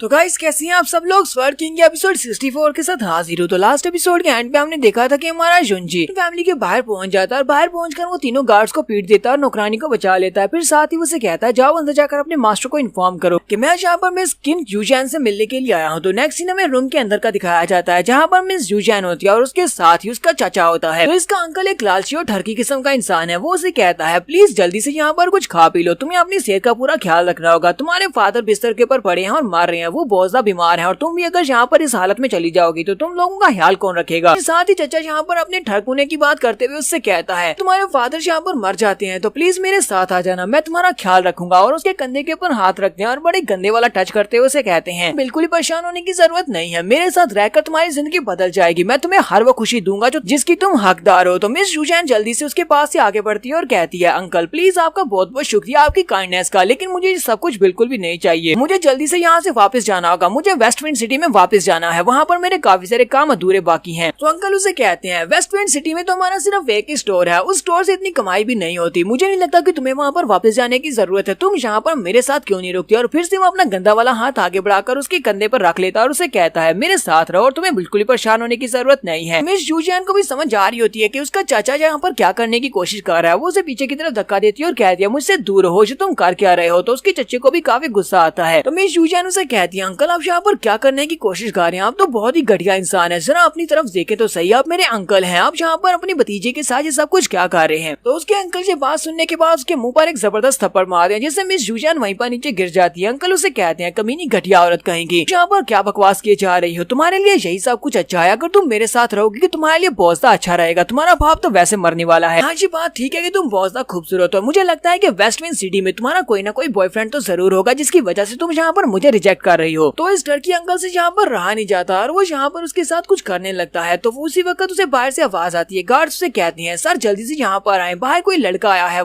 तो अंकल उन लोगों से कहते हैं, तो तुम कमीने लोग यहाँ पर क्या कर रहे हो? जाओ जाकर उस लड़की को वहाँ से भगा दो, उसे कहो कि मैं उनसे नहीं मिल सकता। गार्ड्स उनसे कहते हैं, लेकिन सर वो काफी ज्यादा पावरफुल है, हम उसका मुकाबला नहीं कर सकते। उसने कहा कि वो वेस्टविंड सिटी से यहाँ पर आया और उसका नाम कैम क्लाउड जू है। अंकल भी गार्ड की बात सुनने के बाद कहते हैं, क्या अभी भी तुमने क्या कहा, उसका नाम क्या है और वो कहाँ से आया है? तो गार्ड उसे फिर से बताता है कि उसने कहा कि वो वेस्टविंड सिटी से यहाँ पर हमारी मिस किन से मिलने के लिए आया है। तो मिस यूजैन भी ये नाम सुनने के बाद काफी ज्यादा हैरान होती है और कहती है, लगता है कि जुंजी यहाँ पर आया है। तो अंकल मिस यूजैन को वहीं पर छोड़ते हैं और सीधे बाहर चले आते हैं। वो जुंजी के सामने आकर उसे कहते हैं, लड़के तुम कौन हो, तुम्हारी हिम्मत कैसे हुई यहाँ पर आकर हमारी गार्ड्स के ऊपर अटैक करने की, तुम्हें पता नहीं है कि तुम इस वक्त किन मेंशन में खड़े हो। तुम्हारा जुंजी से कहता है, मेरा नाम कैम क्लाउड है और मैं वेस्टविंड सिटी से यहाँ पर आया हूँ, मुझे माफ करना, मैं यहाँ पर मिस किन से मिलने के लिए आया हूँ, तो इसलिए मिस किन को यहाँ पर बाहर बुला दो। अंकल उसे कहते हैं, लड़के कहीं तुम्हारा दिमाग तो नहीं खराब हो गया, तुम्हारे जैसे यंग लड़के आजकल कुछ ज्यादा ही एरोगेंट होते जा रहे हैं। तुमने पहले हमारे गार्ड्स के ऊपर अटैक किया और उसके बाद तुम कह रहे हो कि हम तुम्हें मिस किन से मिलने दें, हमारी हिम्मत की तो दाद देनी पड़ेगी, तुम यहाँ पर ये सब कुछ कैसे कह सकते हो। तो जुंजी कहता है, मैं यहाँ पर मिस किन से मिलने के लिए आया हूँ और मिस किन के साथ मेरी अपॉइंटमेंट पहले से फिक्स है, लेकिन मिस किन मुझसे मिलने के लिए नहीं आई, काफी दिन गुजर चुके हैं, इसी वजह से मैं स्पेशली यहाँ पर किन फैमिली में उनसे मिलने के लिए आया हूँ, लेकिन तुम्हारे सर्वेंट्स ने यहाँ पर तुम्हें रिपोर्ट करने से मना कर दिया, इसी वजह से मुझे उनको सबक सिखाना पड़ा। उन्हें पता होना चाहिए कि उन्हें किससे फाइट करनी है और किसके सामने सर झुकाना है। अंकल उसे कहते हैं, तुम जिससे मिलने के लिए आए हो वो इस वक्त ठीक नहीं है, वो बीमार है, उसकी हालत खराब है, इसी वजह से वो तुमसे मिलने के लिए नहीं आ सकती, उसी ने मुझे भेजा है तुम्हें बेचने के लिए। जुंजी उसे कहता है, प्लीज यहाँ पर दोबारा सोच कर देखें। स्किन को ये बात अच्छी तरह से पता है कि मैं एक बहुत ही अच्छा एल्केमिस्ट हूँ, उसे ये भी पता है कि मैं वेस्टफॉल मून लेडी का डिसाइपल हूँ, मैं किसी भी बीमारी का इलाज कर सकता हूँ, और वो वाकई में बीमार है तो मैं यहाँ पर उसका इलाज कर सकता हूँ। तो वो सभी लोग ये बात सुनने के बाद काफी हैरान होते हैं और कहते हैं, क्या ये वाकई में वेस्टफॉल मून लेडी का डिसाइपल है? सुना है कि वो लेडी एक मिरेकल डॉक्टर है, वो किसी का भी इलाज कर सकती है, वो तो मुर्दे में भी जान फूंक सकती है। तो अंकल जुंजी से कहते हैं, मैंने यहाँ पर पहले से एक डॉक्टर को बुला रखा है, इसी वजह से तुम्हें यहाँ पर आने की जरूरत नहीं है, इसलिए चुपचाप यहाँ से वापस चले जाओ, तुम्हें उससे मिलने की जरूरत नहीं है और ना ही मैं तुम्हें उससे मिलने दूंगा। माना जुंजी वहाँ पर चुपचाप खड़ा होता है, जबकि वो गार्ड उसके ऊपर अटैक करने के लिए आगे बढ़ते हैं और उसे कहते हैं, लड़के क्या तुमने सुना नहीं, चुपचाप यहाँ से चले जाओ वरना हम तुम्हें मार डालेंगे। जुंजी सोच रहा होता है, लगता है मिस किन के साथ कुछ ना कुछ तो बुरा हुआ है, जिसकी वजह से ये बुढ़ा मुझे यहाँ से बाहर भेज रहा है और मुझे उससे मिलने भी नहीं दे रहा। माना जुंजी अपने डंडे को सामने करता है और कहता है, जबकि तुम सभी लोगों को मेरे पर अटैक ही करना है तो फिर ठीक है, मैं यहाँ पर तुमसे फाइट करूंगा, मैं तब तक यहाँ से नहीं जाने वाला जब तक मैं मिस किन से मिल नहीं लेता। वो गार्ड्स अपनी तलवारों के साथ जुंजी के ऊपर अटैक करते हैं। जुंजी अपने डंडे के साथ ही उनके अटैक्स को ब्लॉक करता है, फिर साथ ही अपने डंडे को घुमाता है तो उनकी तलवारें भी टूट जाती हैं और उनके मुंह के ऊपर डंडा लगने की वजह से वो दोनों गार्ड्स वहाँ पर नीचे गिर जाते हैं। अंकल इस बात से काफी ज्यादा गुस्सा आते हैं और अपने पंजे में पावर को रिलीज करते हुए जुंजी के ऊपर अटैक करते हैं। जुंजी फिर से अपने डंडे को सामने करते हुए उसके अटैक को ब्लॉक करता है। इस वक्त उन्हें साइड के ऊपर से आवाज आती है, मिस किन जूजियन वहाँ पर आती है और कहती है, यहीं पर रुक जाओ, तुम लोग यहाँ पर एक दूसरे के ऊपर अटैक नहीं कर सकते। तो जो यहाँ पर रुक जाते हैं। मिस जूजियन भागती हुई जुंजी के सामने आकर खड़ी हो जाती है और अंकल से कहती है, अंकल प्लीज ऐसा मत करें, अब इस लड़के के साथ ये सब कुछ नहीं कर सकते क्योंकि ये लड़का कोई बाहर वाला नहीं है बल्कि ये मेरा फियांसे है। अंकल भी ये बात सुनने के बाद बहुत ज्यादा हैरान होती है और कहते हैं, ऐसा कैसे हो सकता है। फिर साथ ही वो सोच रहा होता है, लगता है कि ये जानबूझकर वेस्टविंड सिटी में जाना चाहती थी क्योंकि इसने वहाँ पर पहले से किसी से एंगेजमेंट कर ली है। तो यहाँ पर मिस जूजियन नाटक करते हुए अपने अंकल से कहती है, अंकल मैंने और जुंजी ने हम दोनों ने एक दूसरे के साथ शादी करने का वादा किया हुआ है और हम दोनों की एंगेजमेंट पहले से हो चुकी है। मेरे फादर के ठीक होने के बाद मैं इस बात को अनाउंस करने वाली थी। मेरे साथ ही मिस जूजियन हमारे जुंजी को वहाँ पर एक नकली किस करती है। तो अंकल को तो इस बात से बहुत ज्यादा मिर्ची लगती है। अंकल बहुत ज्यादा गुस्से में होता है, क्या था अभी मैं यहाँ पर मजे लेने ही वाला था कि ये कमीना लड़का कहीं से आ टपका है और ऊपर से ये इसका मंगेतर निकल आया है। लगता है कि अब मैं इस लड़की का मजा नहीं ले पाऊंगा। ये लड़का तो काफी ज्यादा यंग लगता है, हो सकता है कि वाकई में इन दोनों ने आपस में शादी करने का वादा किया हो। जुंजी से कहता है, मिस किन तुम्हें पता है ना कि मैं तुमसे कितना ज्यादा प्यार करता हूँ, मैं यहाँ पर तुम्हारे से दूर नहीं रह सकता और तुम यहाँ पर उदास बैठी हो, चलो मेरे साथ आओ, हम दोनों भाग कर शादी कर लेते हैं। मैंने सुना है कि तुम बीमार हो। मिस किन कहती है, अंकल ने मेरे लिए डॉक्टर्स का अरेंज किया था, इसी वजह से मैं काफी ज्यादा बेहतर हूँ। जुंजी भी यहाँ पर उसकी एक्टिंग में उसका साथ देता है और अंकल से कहता है, अंकल आपका बहुत बहुत शुक्रिया जो आपने इसकी जान बचा लिया, आपने इसका इलाज किया, इसके लिए आपका बहुत बहुत शुक्रिया। अगर पहले मैंने यहाँ पर आपको ऑफेंड किया हो तो प्लीज उसके लिए मुझे माफ कर देना। तो अंकल उसे कहते हैं, कोई बात नहीं, तुम्हारे जैसे यंग लड़कों को यहाँ पर गुस्सा आना ये तो जायज बात है और इस लड़की का ख्याल रखना तो मेरी जिम्मेदारी थी क्योंकि ये मेरी भतीजी है।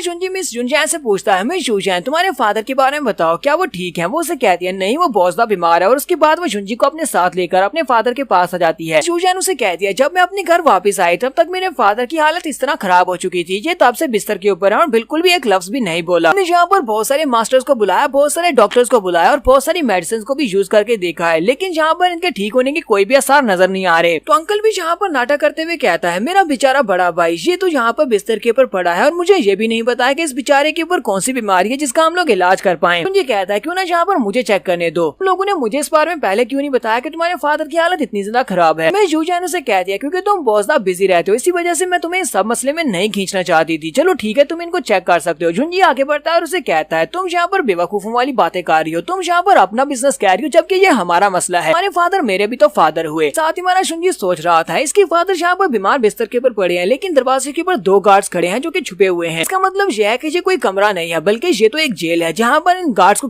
खड़ा किया गया है ताकि अगर इसे होश आए तो जल्दी से मास्टर को इन्फॉर्म किया जाए। तो अंकल भी यहाँ पर हमारे शुंजी से जानना चाहते हैं कि कहीं इसको बीमारी के बारे में पता तो नहीं चल गया। वो शुंजी से कहते हैं तो बताओ तुम्हें इसकी पल्स को फील करके क्या महसूस हुआ, मेरे भाई को क्या बीमारी है। शुंजी कहता है मुझे बहुत ज्यादा अफसोस के साथ कहना पड़ रहा है कि इसे जो बीमारी है उसका नाम चिल्स है। इसको कम्प्लीटली हील करना बिल्कुल पॉसिबल है लेकिन इसमें बहुत ज्यादा मेहनत लगेगी और बहुत ज्यादा टाइम भी लग सकता है। अंकल उसे कहते हैं तुमने कहा कि तुम लेडी मून के डिसाइपल हो तो इसका मतलब यह है कि तुम एक बहुत ही अच्छे डॉक्टर हो गए। चलो ठीक है फिर इसकी बीमारी का कोई इलाज ढूंढो। फिर साथ ही वो शुंजी से कहते हैं कैम क्लाउड क्यों ना तुम आज रात यहीं पर रुक जाओ, कुछ दिनों के लिए यहाँ पर रुको, जब तक मेरा भाई ठीक नहीं हो जाता तुम यहीं पर रुककर इसका इलाज कर सकती हो। उसके बाद वो वहाँ से रूम से बाहर आ जाता है। बाहर आने के बाद उसके जो साथ जो 2 गार्ड्स होते हैं वो उसे कहते हैं मास्टर जी तुमने क्या किया, तुमने उस लड़के को यहाँ पर रुकने की इजाजत क्यों दे दी। मुझे तो वो लड़का बहुत ज्यादा अजीब लगता है। तो उनका मास्टर यानी कि अंकल उनसे कहते हैं इस बारे में बिल्कुल परेशान होने की जरूरत नहीं है, उस लड़के को मेडिकल के बारे में कुछ भी नहीं पता। उस लड़के ने मेरे भाई की पल्स को महसूस करके जिस बीमारी का नाम बताया मेरे भाई को वो बीमारी है ही नहीं। इसका मतलब ये है कि वो लड़का अभी कच्चा है, वो मेडिकल साइंस में बिल्कुल भी पक्का नहीं है। अंकल कहते हैं मुझे इस बात से फर्क नहीं पड़ता कि वो किसी बड़े मास्टर का बड़ा डिसाइपल है, मुझे तो लगता है कि वो यहाँ पर कुछ नाटक कर रहा है। तो उसके गार्ड उसे कहते हैं लेकिन मास्टर हमें इस बात की समझ नहीं आ रही कि वो यहाँ पर इस बात का नाटक क्यों करेगा, वो झूठा डिसाइपल होने का क्यों कहेगा। तो अंकल उनसे कहते हैं हो सकता है कि वो यहाँ पर प्यार के लिए सब कुछ कर रहा हो क्योंकि हमारी मिस स्किन काफी ज्यादा खूबसूरत है, हो सकता है कि वाकई में स्किन से प्यार करता है। शायद ऐसा भी हो सकता है कि वो लड़का यहाँ पर हमारी किन इंडस्ट्रीज के ऊपर कब्जा करना चाहता है, यानी कि उसे हमारा किन फैमिली का बिजनेस चाहिए होगा। लेकिन मुझे लगता है कि यहाँ पर मेरा चांस है, इस लड़के के यहीं पर होते हुए मैं पूरी की पूरी फैमिली के ऊपर कब्जा कर लूंगा और फैमिली का जितना बिजनेस है वो सारा मेरा हो जाएगा। और अगर ये लड़का किसी तरीके से मेरे भाई का इलाज कर भी देता है तो मुझे नहीं लगता कि मेरा भाई 2 दिन से ज्यादा जिंदा रह पाएगा। मैं तुम लोगों को यहाँ पर जब ऑर्डर्स दूंगा मेरे ऑर्डर्स को फॉलो करते ही उन दोनों लड़की और उसके बाप दोनों को मार डालना। वो दोनों गार्ड से कहते हैं ठीक है बॉस काम हो जाएगा, तुम बस हमें इशारा कर देना। नेक्स्ट सीन में जुंजी के रूम का दिखाया जाता है। जुंजी अपने रूम में होता है तो मिस किन वहाँ पर दरवाजा बंद करती है। दरवाजा बंद करने के बाद हमारे जुंजी की तरफ आगे बढ़ती है और आकर उसके गले लग जाती है। तुम्हारा जुंजी भी इस बात से बहुत ज्यादा हैरान होता है और सोच रहा होता है नाटक तो यहाँ पर पूरा हो चुका है, यहाँ पर तो कोई है भी नहीं, फिर जिसने मुझे गले क्यों लगा लिया। तो मिस किन वहीं पर रोना शुरू कर देती है और कहती है मिस्टर जू मैं बहुत ज्यादा डर गई थी, आज तुम यहाँ पर नहीं आते तो फिर तो डर के मारे मेरी जान निकल जाती। किन वो बहुत ही घटिया इंसान है, हालांकि वो मेरा चचा है लेकिन वो मेरा फायदा उठाना चाहता था। मैं बहुत ज्यादा डर गई थी कि मेरे फादर मर जाएंगे, मुझे लगा था कि मैं भी यहाँ पर मर जाऊंगी और अपने फादर को छोड़कर चली जाऊंगी, इसलिए मैं बहुत ज्यादा डर गई थी। साथ ही वो शुंजी से कहती है शुंजी प्लीज मुझे माफ करना, आज जो कुछ भी हो सब के लिए मैं बहुत ज्यादा डरी हुई थी, इसी वजह से मैंने वहाँ पर ये सब कुछ कह दिया। हमारा शुंजी से कहता है ठीक है मैं सारी बात को समझता हूँ, तुम्हें बिल्कुल परेशान होने की जरूरत नहीं है। मैं तुम्हें एक बात बता दूं, मैं तुम्हें और तुम्हारे फादर को यहाँ से निकालने के लिए ही आया हूँ, मैं तुम दोनों को यहाँ से लेकर ही जाऊंगा। तो यहाँ पर हम लोग अपनी एपिसोड 64 का एंड करेंगे। एपिसोड की एक्सप्लेनेशन अच्छी लगी हो तो कमेंट करके जरूर बताइएगा, चैनल को सब्सक्राइब कर दें, वीडियो को लाइक और शेयर कर दें, शुक्रिया। तो गाइस कैसे हैं आप सब लोग। स्वर्ग किंग के एपिसोड 65 के साथ हाजिर हो। तो लास्ट एपिसोड के एंड पे हमने देखा था हमारा शुंजी मिस किन को बचाने के लिए उसकी किन फैमिली के घर में पहुंच जाता है, जहां पर अंकल को बाईपास करने के बाद वो अपने रूम में होता है। वहीं पर मिस किन भी उसके साथ ही होती है। वो उसके गले लगकर रोना शुरू कर देती है और कहती है मैं बहुत ज्यादा डर गई थी, अंकल मेरे साथ कुछ कर ना दें, अंकल मेरे फादर के साथ कुछ न कर दें क्योंकि मेरे फादर बहुत सा बीमार है, क्या पता वो कब गुजर जाए। शुंजी उसे कहता है तुम्हें बिल्कुल परेशान होने की जरूरत नहीं है, मैं यहाँ पर तुम दोनों को बचाने के लिए ही आया हूँ। फिर साथ ही वो उसे कहता है मैंने वहाँ पर तुम्हारे डैड को चेक करने के बाद जो बीमारी बताई थी वो गलत बताई थी, मैं सिर्फ और सिर्फ तुम्हारे अंकल के सामने ये नाटक कर रहा था। असल में तुम्हारे फादर को पॉइजन दिया गया है, कोई बीमारी नहीं है। उन्हें जो पॉइजन दिया गया है वो एक बहुत ही स्पेशल किस्म का पॉइजन है जिसे गोस्ट कोल्ड टॉक्सिन कहा जाता है, जो कि आराम से इंसान को अंदर से गला देता है। तो मिस किन उसे कहती है लेकिन अगर मेरे फादर को पॉइजन दिया गया होता तो मैंने उनकी बॉडी को थॉरोली चेक किया था, मुझे उनकी बॉडी के अंदर कहीं से भी पॉइजन का कोई भी असर नजर नहीं आया कि उन्हें कहीं से पॉइजन दिया गया हो, और उनका खाना भी मैं डेली चेक करती हूँ। तो शुंजी उसे कहता है तुम्हारे फादर को पॉइजन ना तो नीडल से इंजेक्ट किया गया है, ना ही उसे खाने में मिलाकर दिया गया है, बल्कि वो पॉइजन उसकी हवा में मौजूद है। जहाँ पर उसे कमरे के अंदर बंद किया गया है उस कमरे के अंदर वो पॉइजन है। इतना ज्यादा वो उस कमरे के अंदर रहेगा और उस कमरे में सांस लेता रहेगा, वो पॉइजन उसकी बॉडी के अंदर जाता रहेगा। लेकिन इसके सिम्टम्स बिल्कुल ऐसे ही होते हैं जैसे कि आपको चिल्स हो गया है, तुम्हें ऐसे ही लगता है जैसे कि तुम्हारे बाप को कोई बीमारी है। मिस किन उसे कहती है इसी वजह से मैंने वहाँ पर अपने सारे मेडिसिनल मेथड्स को यूज कर दिया, लेकिन मैं फिर भी अपने बाप को ठीक नहीं कर पाई। वो हमारे शुंजी से कहती है मिस्टर चू क्या तुम मेरे डैड को बचा सकते हो, प्लीज मेरे डैड को बचा लो, तुम्हारे पास कोई ना कोई तरीका तो तो जरूर होगा उनको बचाने का। हमारा जुंजी उसे कहता है तुम्हें इस बारे में परेशान होने की जरूरत नहीं है, हाँ मेरे पास एक तरीका है, बल्कि मैंने उसको स्टार्ट भी कर दिया है। मेरे पास एक जिन और जैंग वाली फायर नीडल थी, मैंने उस नीडल को तुम्हारे डैड के बाजू के पास ही रख दिया है। नीडल उनकी बॉडी को न्यूट्रलाइज करती रहेगी और पॉइजन के इफेक्ट्स को उसकी बॉडी के अंदर कम कर देगी। हो सकता है कि कल सुबह 9 से 10 बजे तक तुम्हारे फादर जाग जाए और उन्हें होश आ जाए। हमें बस यहाँ पर एक काम करना होगा, तुम्हारे अंकल को चकमा देना होगा। अगर हमने उसे चकमा दे दिया उसके बाद हम लोग तुम्हारे डैड को लेंगे और यहाँ से चुपचाप निकल जाएंगे। मिस किन उसे कहती है लेकिन हम लोग किन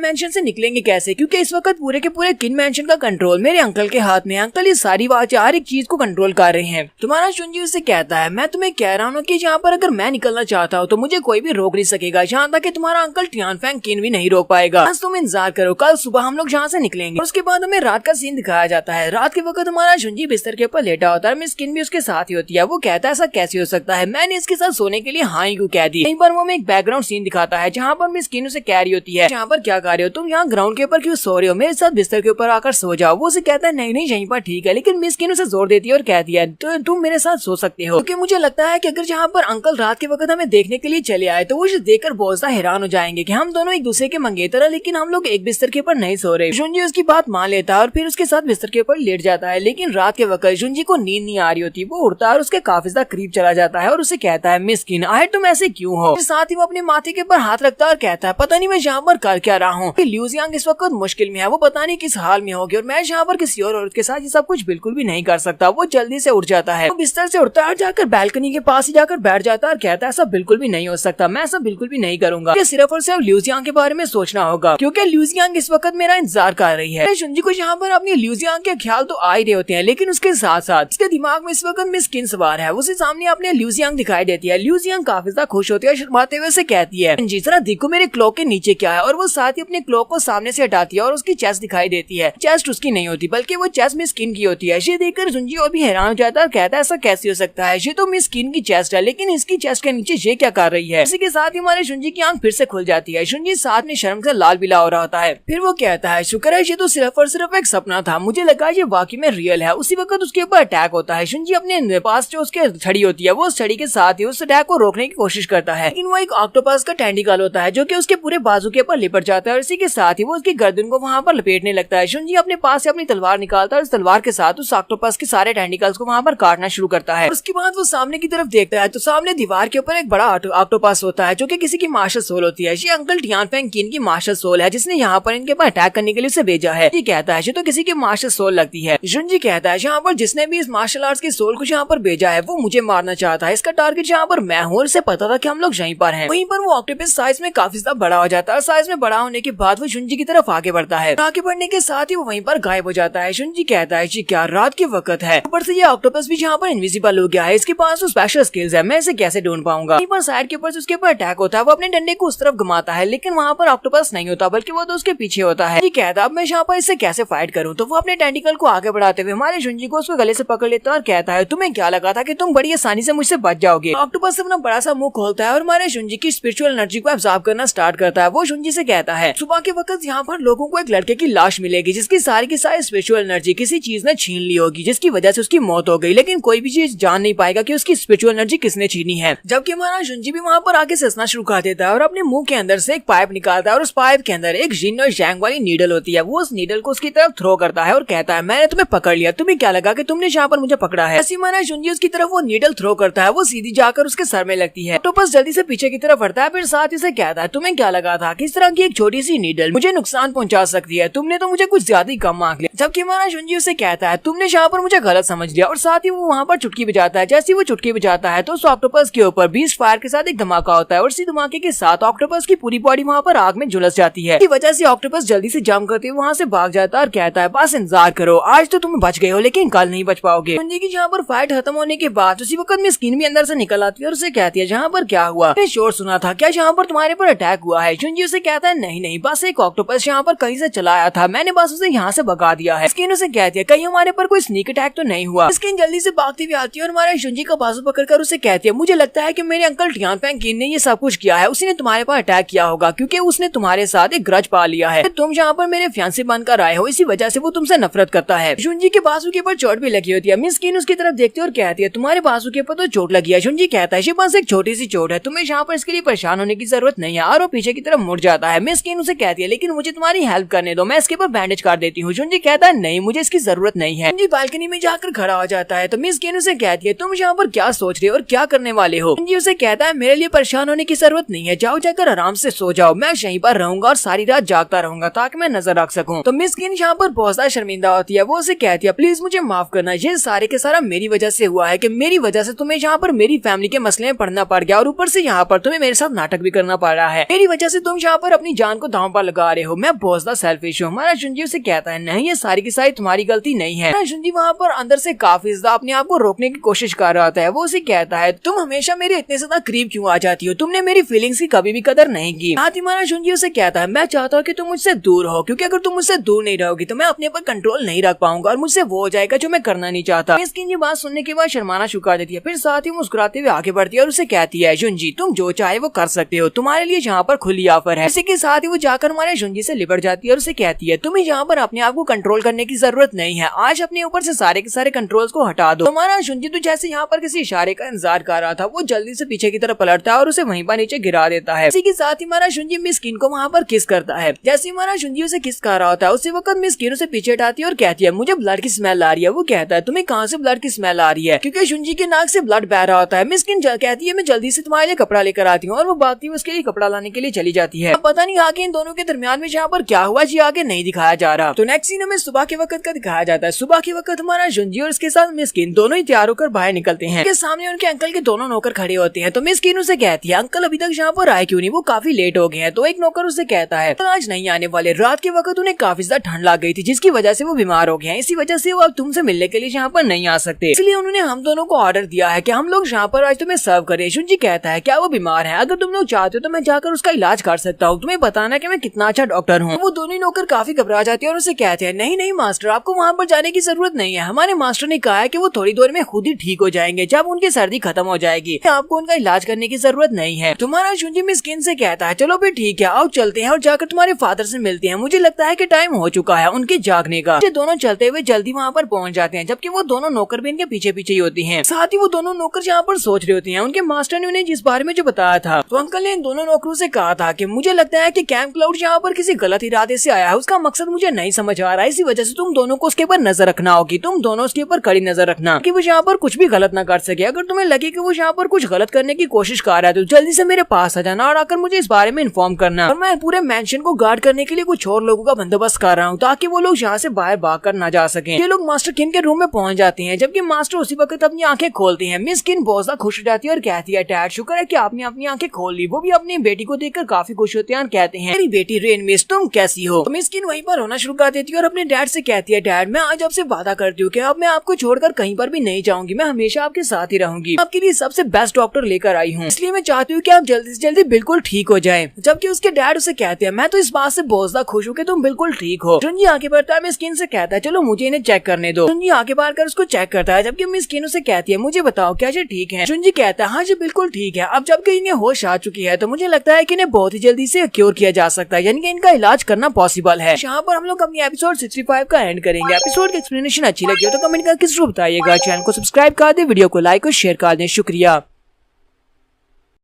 तो गाइस कैसे हैं आप सब लोग, स्वर्ग किंग के एपिसोड 66 के साथ हाजिर हो। तो लास्ट एपिसोड के एंड पे हमने देखा था कि हमारा जुंजी और मिस किन दोनों ही फादर के पास जाते हैं और फादर को होश आ चुकी है। जुंजी कहता है जबकि इन्हें होश आ गया तो अब इनका इलाज करना बहुत ज्यादा आसान हो जाएगा। दोनों ही गार्ड से देखकर बहुत ज्यादा हैरान होते हैं और कहते हैं यहाँ पर चल क्या रहा है, इस बुढ़े को होश कैसे आ गई, तो बेहोश होना चाहिए था और यहीं पर पड़े पड़े मर जाना चाहिए था। उन दोनों गार्ड में से एक कहता है मुझे यहाँ पर कुछ बहुत ही अजीब लग रहा है, मैं अभी जाकर मास्टर को रिपोर्ट करके आता हूँ, तुम इन दोनों के ऊपर नजर रखना। ऐसे वो लोग वहाँ से जाने लगते हैं। उसी वक्त हमारा जुंजी कहता है मिस्टर शू तुम पर जा रहे हो, प्लीज यहीं पर रुको। वो गार्ड जिसका नाम मिस्टर शू है वो से कहता है मुझे वॉशरूम जाना है, अभी मुझे बहुत ज्यादा अर्जेंट जाना है इसलिए मैं जा रहा हूँ। जुंजी अपने पास एक पर्ची निकालता और कहता है तो तुम तो इस वक्त वॉशरूम की तरफ जा रहे हो तो इसका मतलब यह है कि सिर्फ मैं तुम्हारे इस दूसरे दोस्त से मदद ले सकता हूँ। तो ठीक है, वो उससे कहता है तू दूसरे गार्ड तुम यहाँ पर आओ और इस पर्ची के ऊपर जो मेथड लिखा हुआ है इस मेथड के मुताबिक प्लांट के अंदर अपनी सोल पावर को यूज करते हुए इस मेडिसिन को मिक्स करके दो। हमारा जुंजी उसके हाथ में वो पेपर पकड़ा देता और साथ ही उसे कहता है और मेरी एक और बात को याद रखना, इस वाली मेडिसिन को मिक्स करने के लिए सिर्फ सिर्फ वही लोग अपनी सोल एनर्जी को शामिल कर सकते हैं जिनका लेवल अर्थ स्पिरिट राम के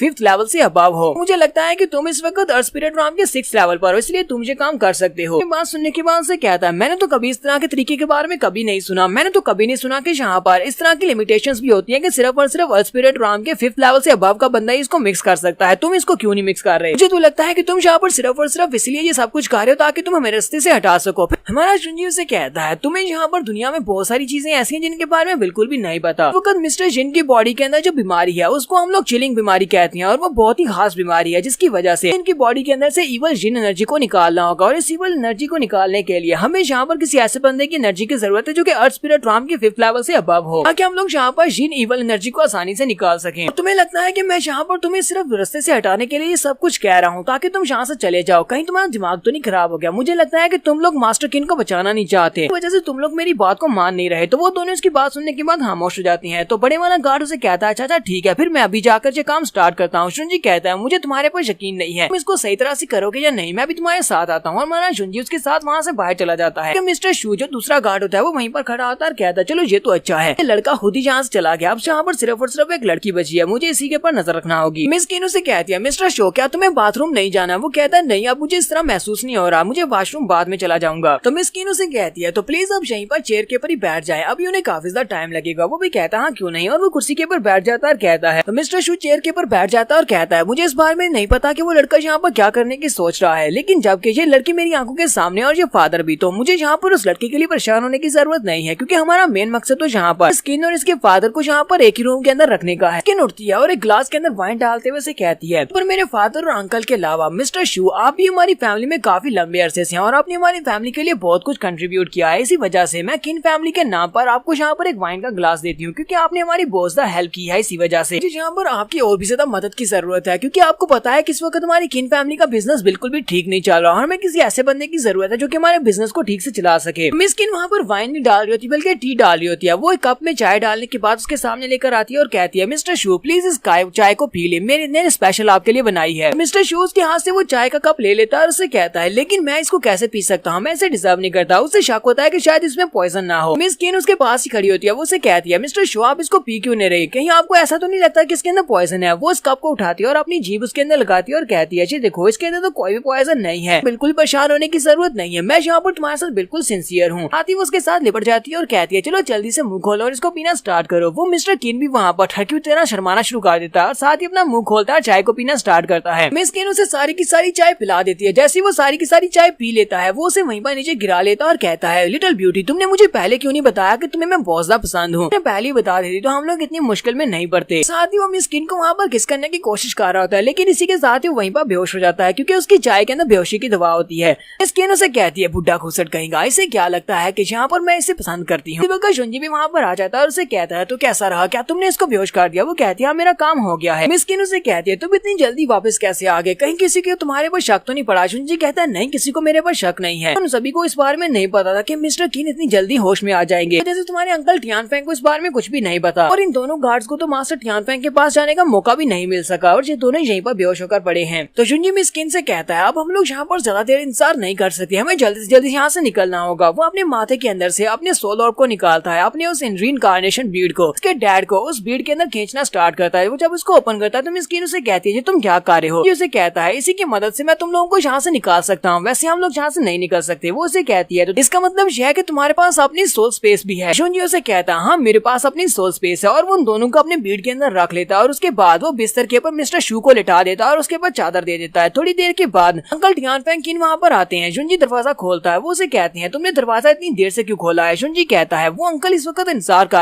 आराम कर रहे हैं, इसी वजह से मैंने दरवाजा लेट खोला है। क्योंकि अंकल काफी गुस्से के साथ से घूर कर देख रहे होते हैं। शुंजी उसे कहता है अंकल आप काफी ज्यादा गुस्से में लगती है, क्या आप यहाँ पर किसी काम से आए हैं? वो उसे कहता है जरा पीछे हटो, मुझे देखने दो मेरा ब्रदर कैसा है, मैंने सुना है कि वो जाग गया है, वजह से मैं यहाँ पर उसे देखने के लिए आया हूँ। शुंजी उसे अंदर नहीं आने देता। वो उसे कहता है मास्टर किन की हालत इस वक्त काफी नाजुक है, वो इस वक्त रेस्ट कर रहे हैं, मुझे लगता है कि उन्हें सोने देना चाहिए, जब वो जाग जाएंगे फिर आप उनसे बात करने के लिए चले आना। हमारा शुंजी उसे बाहर निकालने के बाद वहीं पर दरवाजा बंद कर देता है। तो अंकल भी बाहर जाने के बाद सोच रहा होता है यहाँ पर कुछ ना कुछ तो गलत है, मुझे बिस्तर के ऊपर मेरा भाई तो सोया हुआ दिखाई दिया लेकिन मुझे मिस्टर शू और उसके साथ साथ मिस कहीं पर दिखाई नहीं दी, वो लोग पता नहीं कहाँ पर हैं। तुम्हारा शुंजी इसकी बात सुनने के बाद से कहता है मिस किन रात भर सो नहीं पाई थी क्योंकि हम दोनों रात भर एक साथ थे, इसी वजह से उसे सोने सोने का टाइम नहीं मिला। जैसे वो थकी हुई थी तो मैंने मिस्टर शू को उसके साथ वापस भेज दिया। मैंने कहा कि उसको उसके रूम तक छोड़ाओ। अंकल जी बात सुनते ही बहुत सा गुस्सा हो जाते हैं और कहते हैं लड़के तुम कुछ ज्यादा ही लकी हो। ऐसे यहाँ पर मेरा भाई मरेगा, उसके मरने के साथ ही तुम्हें भी यहाँ पर मार डालूंगा और तुम दोनों को एक ही कब्र में दफनाने वाला हूँ और उसके बाद मिस्किन मेरी हो जाएगी। जुंजी उसके हाथ के ऊपर लगी हुई चोट की तरफ देखता है और उससे कहता है आपके हाथ के ऊपर चोट लगी हुई है, ये कैसे हुआ? रात के वक्त क्योंकि इन्होंने अपनी मास्टर सोल को यहाँ पर जुंजी के ऊपर अटैक करने के लिए भेजा था, इसी वजह से उसके ऊपर चोट लगने की वजह से इसके हाथ के ऊपर भी चोट लगती है। वो अपने हाथ को पीछे छुपा लेते हैं और उसे कहते हैं नहीं नहीं ये तो कुछ भी नहीं हुआ, लास्ट नाइट मैं कैंडल जला रहा था, उसी वक्त मेरा हाथ जल गया था। जुंजी इसकी बात सुनने के बाद कहता है मैंने तो सुना था कि ऑक्टोपस को एक डार्क प्लेस बहुत ज्यादा पसंद होती है, वो अंधेरे में रहना पसंद करते हैं, फिर यहाँ पर तुम लाइट जलाते हुए कैसे जल गए? मास्टर किन उसकी बात सुनने के बाद कहते हैं लड़के अब तुम्हारी इस बात का क्या मतलब है? जुंजी कहता है कुछ भी नहीं, मेरे कहने का कुछ भी मतलब नहीं था, मैं तो बस मजाक कर रहा था, मुझे जाकर अपने मास्टर किन के लिए मेडिसिन को तैयार करना होगा, इसलिए प्लीज आप चले जाएं। और महाराज जुंजी वहाँ से बाहर की तरफ निकल पड़ता है। जैसे वो दरवाजे के पास पहुंचता है गार्ड उसे रोक लेते हैं और कहते हैं तुम बाहर नहीं जा सकते। जुंजी कहता है अब इस बात का क्या मतलब है कि मैं बाहर नहीं जा सकता? वो उसे कहते हैं अगर बाहर से कोई चीज मंगवानी है तो हमारे नौकरों को कह दो, वो तुम्हारे लिए बाहर से कोई भी चीज लेकर आ जाएंगे, लेकिन तुम बाहर नहीं जा सकते। तुम्हें पता है ना कि हमारी बिजनेस की कितनी हालत बुरी है और ऊपर से हमारी किन फैमिली के एल्डर ब्रदर यानी कि मेरा बड़ा भाई वो बिस्तर के ऊपर पड़ा हुआ है और वो मरने वाला है, इसलिए मैं चाहता हूँ कि तुम यहाँ से बाहर मत जाओ, तुम हर वक्त उसके पास रहो ताकि तुम उसका इलाज कर सको। मुझे डर है कि कहीं तुम बाहर जाने के बाद वहाँ से भाग ना जाओ, अगर तुम भाग गए तो मेरे भाई की जान कैसे बचेगी? जबकि महाराज जुंजी उसे कहता है तुम तो यहाँ पर इस बात की फिक्र कर रहे हो, अगर मैं यहाँ से भाग गया तो फिर तुम्हारे लिए यहाँ पर लीका बकरा कौन बनेगा? वो उसे कहते हैं हाँ तुमने बिल्कुल ठीक समझा है, अब जबकि तुम्हें सब कुछ पता ही है तो फिर तुम यहाँ से भागने की कोशिश क्यों कर रहे हो? जुंजी उसे कहता है मुझे तो यहाँ पर आते ही सब कुछ पता चल गया था, अब तुम यहाँ पर अपने असली रंग दिखा रहे हो, मुझे पता है कि तुमने अपने भाई को पॉइजन दिया है, पॉइजन देकर तुमने उसे बिस्तर के ऊपर डाल दिया है, तुम मुझे यहाँ से बाहर नहीं जाने दे रहे क्योंकि तुम्हें इस बात का डर है अगर मैं बाहर चला गया तो मैं बाहर जाने के बाद सभी लोगों को तुम्हारे सीक्रेट्स के बारे में बता दूंगा। तो अंकल उसकी बात सुनने के बाद कहते हैं जबकि तुम्हें सबके बारे में अच्छी तरह से पता है तो फिर मैं तुम्हें यहाँ पर बता दूं कि मैं तुम्हें यहाँ से बिल्कुल भी जाने नहीं दूंगा। इसी के साथ ही वो अपने मुंह के अंदर से पॉइजनस गैस निकालते हैं। वो पॉइजनस गैस काफी ज्यादा पावरफुल होती है। जुंजी अपने सामने अपने बाजू को करते हुए उसको कवर करता है, लेकिन उसके पीछे जो गार्ड्स होते हैं वो दोनों इस पॉइजनस गैस की वजह से मर जाते हैं। जुंजी कहता है इसकी फॉग के अंदर तो काफी सारा पॉइजन है जिसकी वजह से वो दोनों गार्ड्स मर गए हैं और वो गार्ड्स भी इसके अपने थे। तो अंकल भी उसे कहते हैं लड़के लास्ट नाइट तो मैं तुम्हारे साथ सिर्फ और सिर्फ टेस्ट मैच कर रहा था, यानी कि मैं वहाँ पर तुम्हें चेक कर रहा था, लेकिन अब यहाँ पर मैं तुम्हारे साथ अपनी फुल स्ट्रेंथ के साथ फाइट करने वाला हूँ, देखना अब तुम यहाँ पर जरूर मरोगे। अंकल बार बार जुंजी के ऊपर अटैक कर रहे होते हैं, जबकि हमारा जुंजी अपने डंडे को घुमाते हुए बार बार उसके अटैक्स को वहाँ पर ब्लॉक कर रहा होता है। यहीं पर उसके अटैक्स को ब्लॉक करते हुए हमारा जुंजी पीछे वाली खिड़की के साथ टकराता है, खिड़की टूट जाती है, जुंजी बाहर गिरता है। इसी के साथ ही जुंजी हंसना शुरू कर देता है और कहता है आज मैं यहाँ पर किसी ऐसे बंदे की स्ट्राइक को फेस कर रहा हूँ अर्थ स्पिरिट फॉर्म के 9th लेवल पर है, लेकिन तुम इतने भी ज्यादा स्ट्रॉन्ग नहीं हो। तुम्हारा जुंजी बाहर गिरने के बाद अपने फिनिक्स के पंख को निकालता है और फिनिक्स के पंख को निकालने के बाद जुंजी से कहता है मेरे पास तुम्हारे लिए जाया करने का बिल्कुल भी टाइम नहीं है, मैं यहाँ से जा रहा हूँ। हमारा बहुत बहुत शुक्रिया मुझे खिड़की से बाहर फेंकने के लिए, उम्मीद करता हूँ कि हम लोग फ्यूचर में जरूर मिलेंगे। और इसी के साथ ही हमारा जुंजी वहाँ से उड़ जाता है। जबकि अंकल वहाँ पर खड़े खड़े सोच रहे होते हैं ये लड़का यहाँ पर क्या ही कर लेगा क्योंकि इसके पास कोई भी सबूत नहीं है, बिना सबूत के ये मेरा कुछ भी नहीं बिगाड़ सकता। आती अंकल काफी खुश होते हैं और कहते हैं जब यहाँ पर मिस्किन का फादर मर जाएगा यानी कि मेरा बड़ा भाई मर जाएगा उसके बाद किन फैमिली का सारा बिजनेस मेरा हो जाएगा और मैं फैमिली का नया पैट्रियार्च बन जाऊंगा। इसी वक्त एक गार्ड भागता हुआ वहाँ पर आता है और उसे कहता है मास्टर बहुत ही बुरी खबर है, मास्टर किन अपने रूम में नहीं है और ना ही लेडी रेन मिस्ट वहाँ पर है। उस गार्ड से कहते हैं ये क्या बकवास है और वो जल्दी से भागते हुए रूम के अंदर जाते हैं। वो बिस्तर के ऊपर से कपड़ा उठाते हैं तो मिस्टर शू वहाँ पर आराम से सो रहे होते हैं। साथ ही वहाँ पर मिस किन के सपने देख रहा होता है और उसे कह रहा होता है मिस किन प्लीज मुझे यहाँ पर एक किस दो। बात सुनते ही अंकल बहुत ज्यादा गुस्सा हो जाते हैं और उसे अपने पाम को यूज करते हुए मिस्टर शू को बिस्तर के ऊपर ही मार देते हैं और गुस्से के साथ चिल्लाकर कहते हैं जाकर पूरे के पूरे सिटी को सर्च करो, पूरे सिटी में जहाँ पर भी वो लड़का क्लाउड शू तुम्हें मिले उसके पकड़कर मार डालना। जबकि हमारा जुंजी भी सोच रहा होता है मुझे लगता है कि टियानफेंग चूस्किन इस वक्त पूरे के पूरे शहर की तलाशी ले रहा होगा, मुझे नहीं लगता कैम्सिस फैमिली में जाना बिल्कुल सेफ रहेगा, इसी वजह से मुझे किसी और जगह पर जाना चाहिए। जुंजी मिस किन और उसके फादर को अपने साथ लेता और कहता है तो माउंटेन के ऊपर मेरा जो नया घर है मैंने उन्हें वहाँ पर लेकर चलता हूँ और वो उनको माउंटेन की तरफ लेकर चला जाता है। तो यहाँ पर हम लोग अपनी एपिसोड 66 का एंड करेंगे। एपिसोड की एक्सप्लेनेशन अच्छी लगी हो तो कमेंट करके जरूर बताइएगा, चैनल को सब्सक्राइब कर दे, वीडियो को लाइक और शेयर कर दें, शुक्रिया।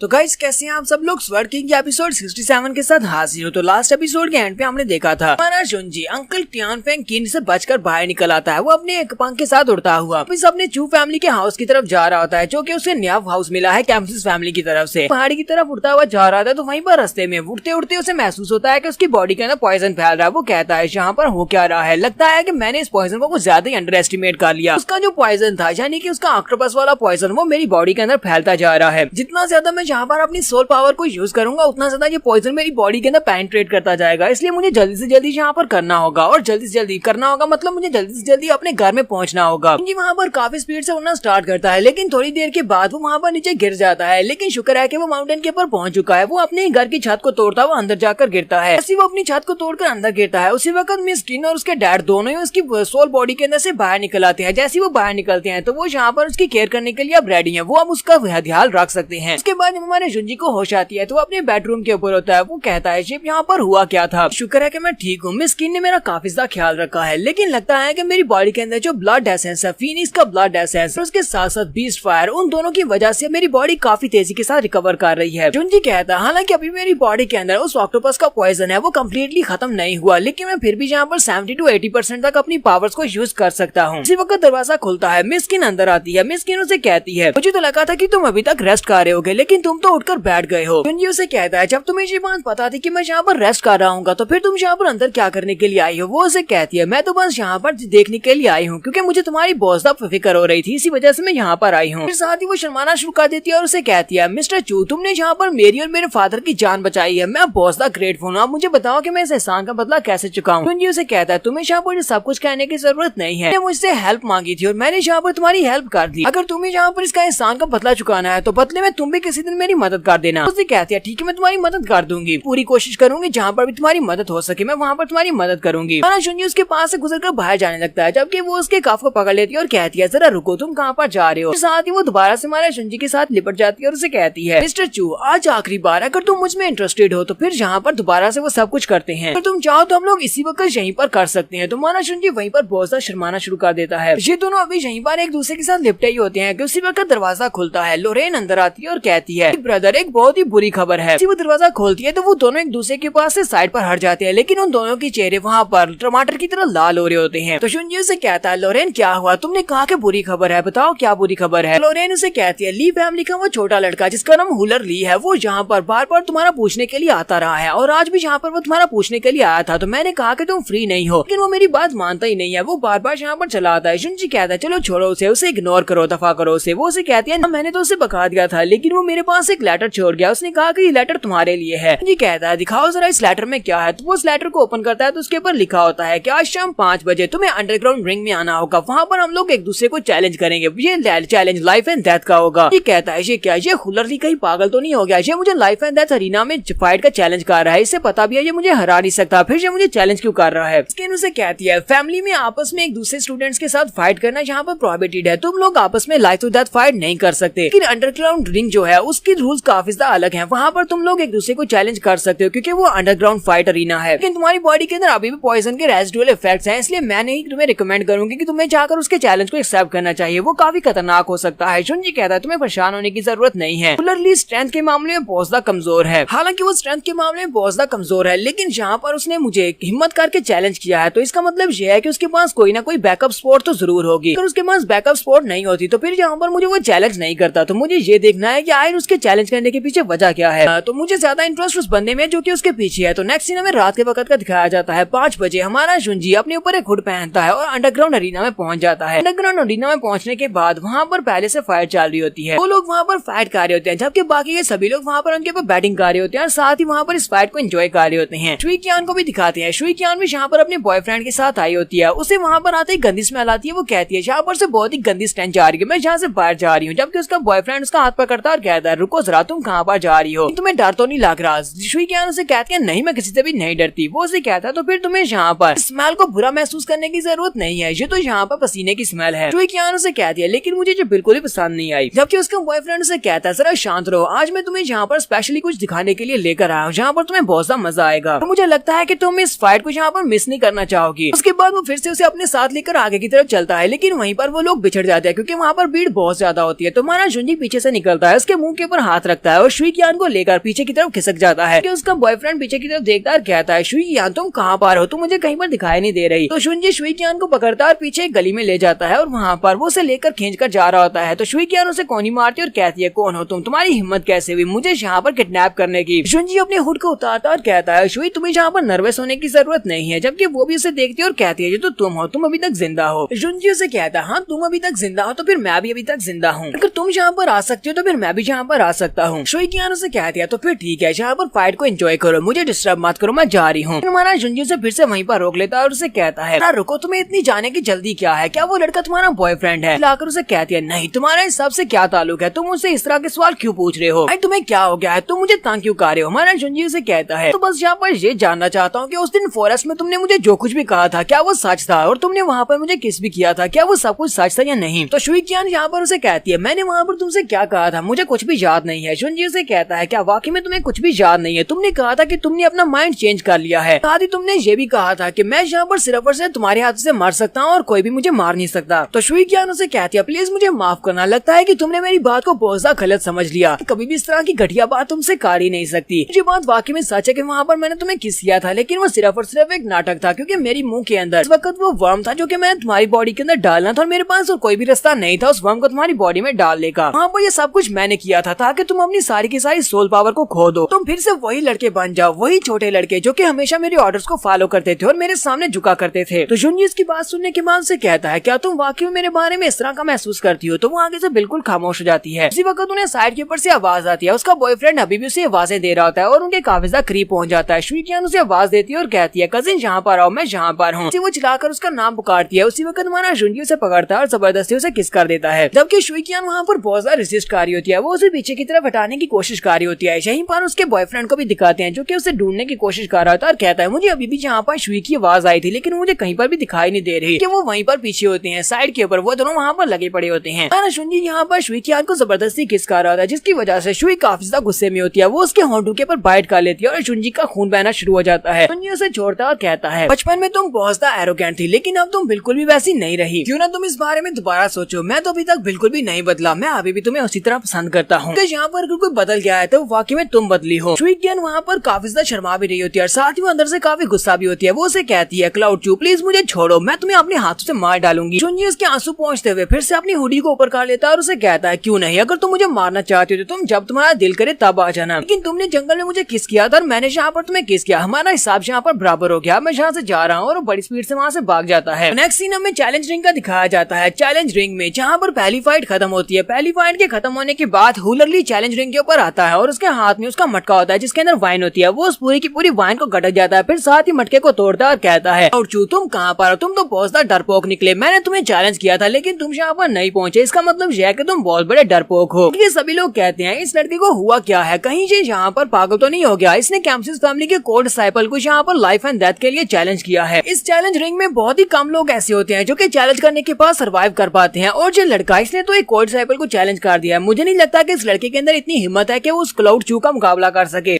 तो उनमें से एक लड़का कहता है मैंने सुना है कि हुलरली का बड़ा भाई इवियान ली वो जंगल में इस लड़के के हाथों से मारा गया था, स्क्वाड साहब जुंजी ने उसके भाई को मार दिया था। उसका दूसरा साथी उसे कहता है लेकिन मिस्टी फॉरेस्ट में तो बहुत सारे पावरफुल बीस्ट भी रहते हैं, तो ये लोग यहाँ पर इस बात को कैसे श्योर करेंगे कि जुंजी ने इसके भाई इवियान ली को मारा है। एक तीसरा लड़का उनके पास आता है और कहता है क्या तुम्हें नहीं पता इस वक्त जुंजी पूरी की पूरी लाइमलाइट में है, अगर हुलरली उसको चैलेंज करता है, अगर वो इस फाइट को हार भी जाता है तब भी वो भी लाइमलाइट में आ जाएगा, इसी वजह से वो ये सब कुछ कर रहा है। हुलरली की तरफ दिखाते हैं, हुलरली ने अपने हाथों के ऊपर नए पंजे चढ़ाए होते हैं, इनको स्पेशल स्नो कोल्ड ग्लव्स कहा जाता है जो कि बहुत ज्यादा स्पेशल होते हैं। हुलरली कहता है मेरे भाई की लाश अभी तक फॉरेस्ट से नहीं मिल सकी, पता नहीं उसकी लाश का क्या हुआ, ये तुमने मेरे भाई को बहुत ही बुरे तरीके से मारा है। फिर साथ ही वो तीनों लड़कों की तरफ देखता है और गुस्से के साथ उनसे कहता है लड़के ने मेरे भाई को बहुत ही बुरी तरह से मारा है, तो तुम लोगों को इस बात से क्या मसला है, लगता है कि तुम्हें भी यहाँ पर मुझसे मार खानी है। तो वो तीनों ही बहुत ज्यादा घबरा जाते हैं और कहते हैं नहीं नहीं हमें इस बात से कोई मसला नहीं है। जबकि हमारा जुंजी पीछे खड़ा ये सब कुछ देख रहा होता है। वो कहता है इसके पास तो कोल्ड स्केल क्लास है, इनके स्नो ग्लव्स हैं और ये बहुत ज्यादा स्पेशल है, इसके पास ये वाला इक्विपमेंट कहाँ से आया, ये तो एक हाई लेवल का इक्विपमेंट है। पर स्पेशल बात यह है कि ये लड़का यहाँ पर कोल्ड स्केल ग्लास को यूज कर रहा है, इसका मतलब यह है कि ये सुसाइड करने वाला है, यानी कि इसकी कल्टीवेशन लेवल बहुत ज्यादा लो है। इन ग्लव्स को यूज करने के लिए हमारा कल्टीवेशन लेवल ज्यादा होना चाहिए। जुंजी जल्दी से जंप करते हुए अरीना में आ जाता है, अपने ऊपर से कवर उतारता है और उसे कहता है चलो मैं यहाँ पर आ गया, अगर फाइट करनी है तो फाइट करते हैं। हुलरली से कहता है तुमने मुझे यहाँ पर बिल्कुल भी डिसअपॉइंट नहीं किया, चलो फिर फाइट करते हैं। यहाँ पर हम लोग अपनी एपिसोड 67 का एंड करेंगे। एपिसोड की एक्सप्लेनेशन अच्छी लगी हो तो कमेंट का किस रूप बताइएगा, चैनल को सब्सक्राइब कर दें, वीडियो को लाइक और शेयर कर दें। शुक्रिया।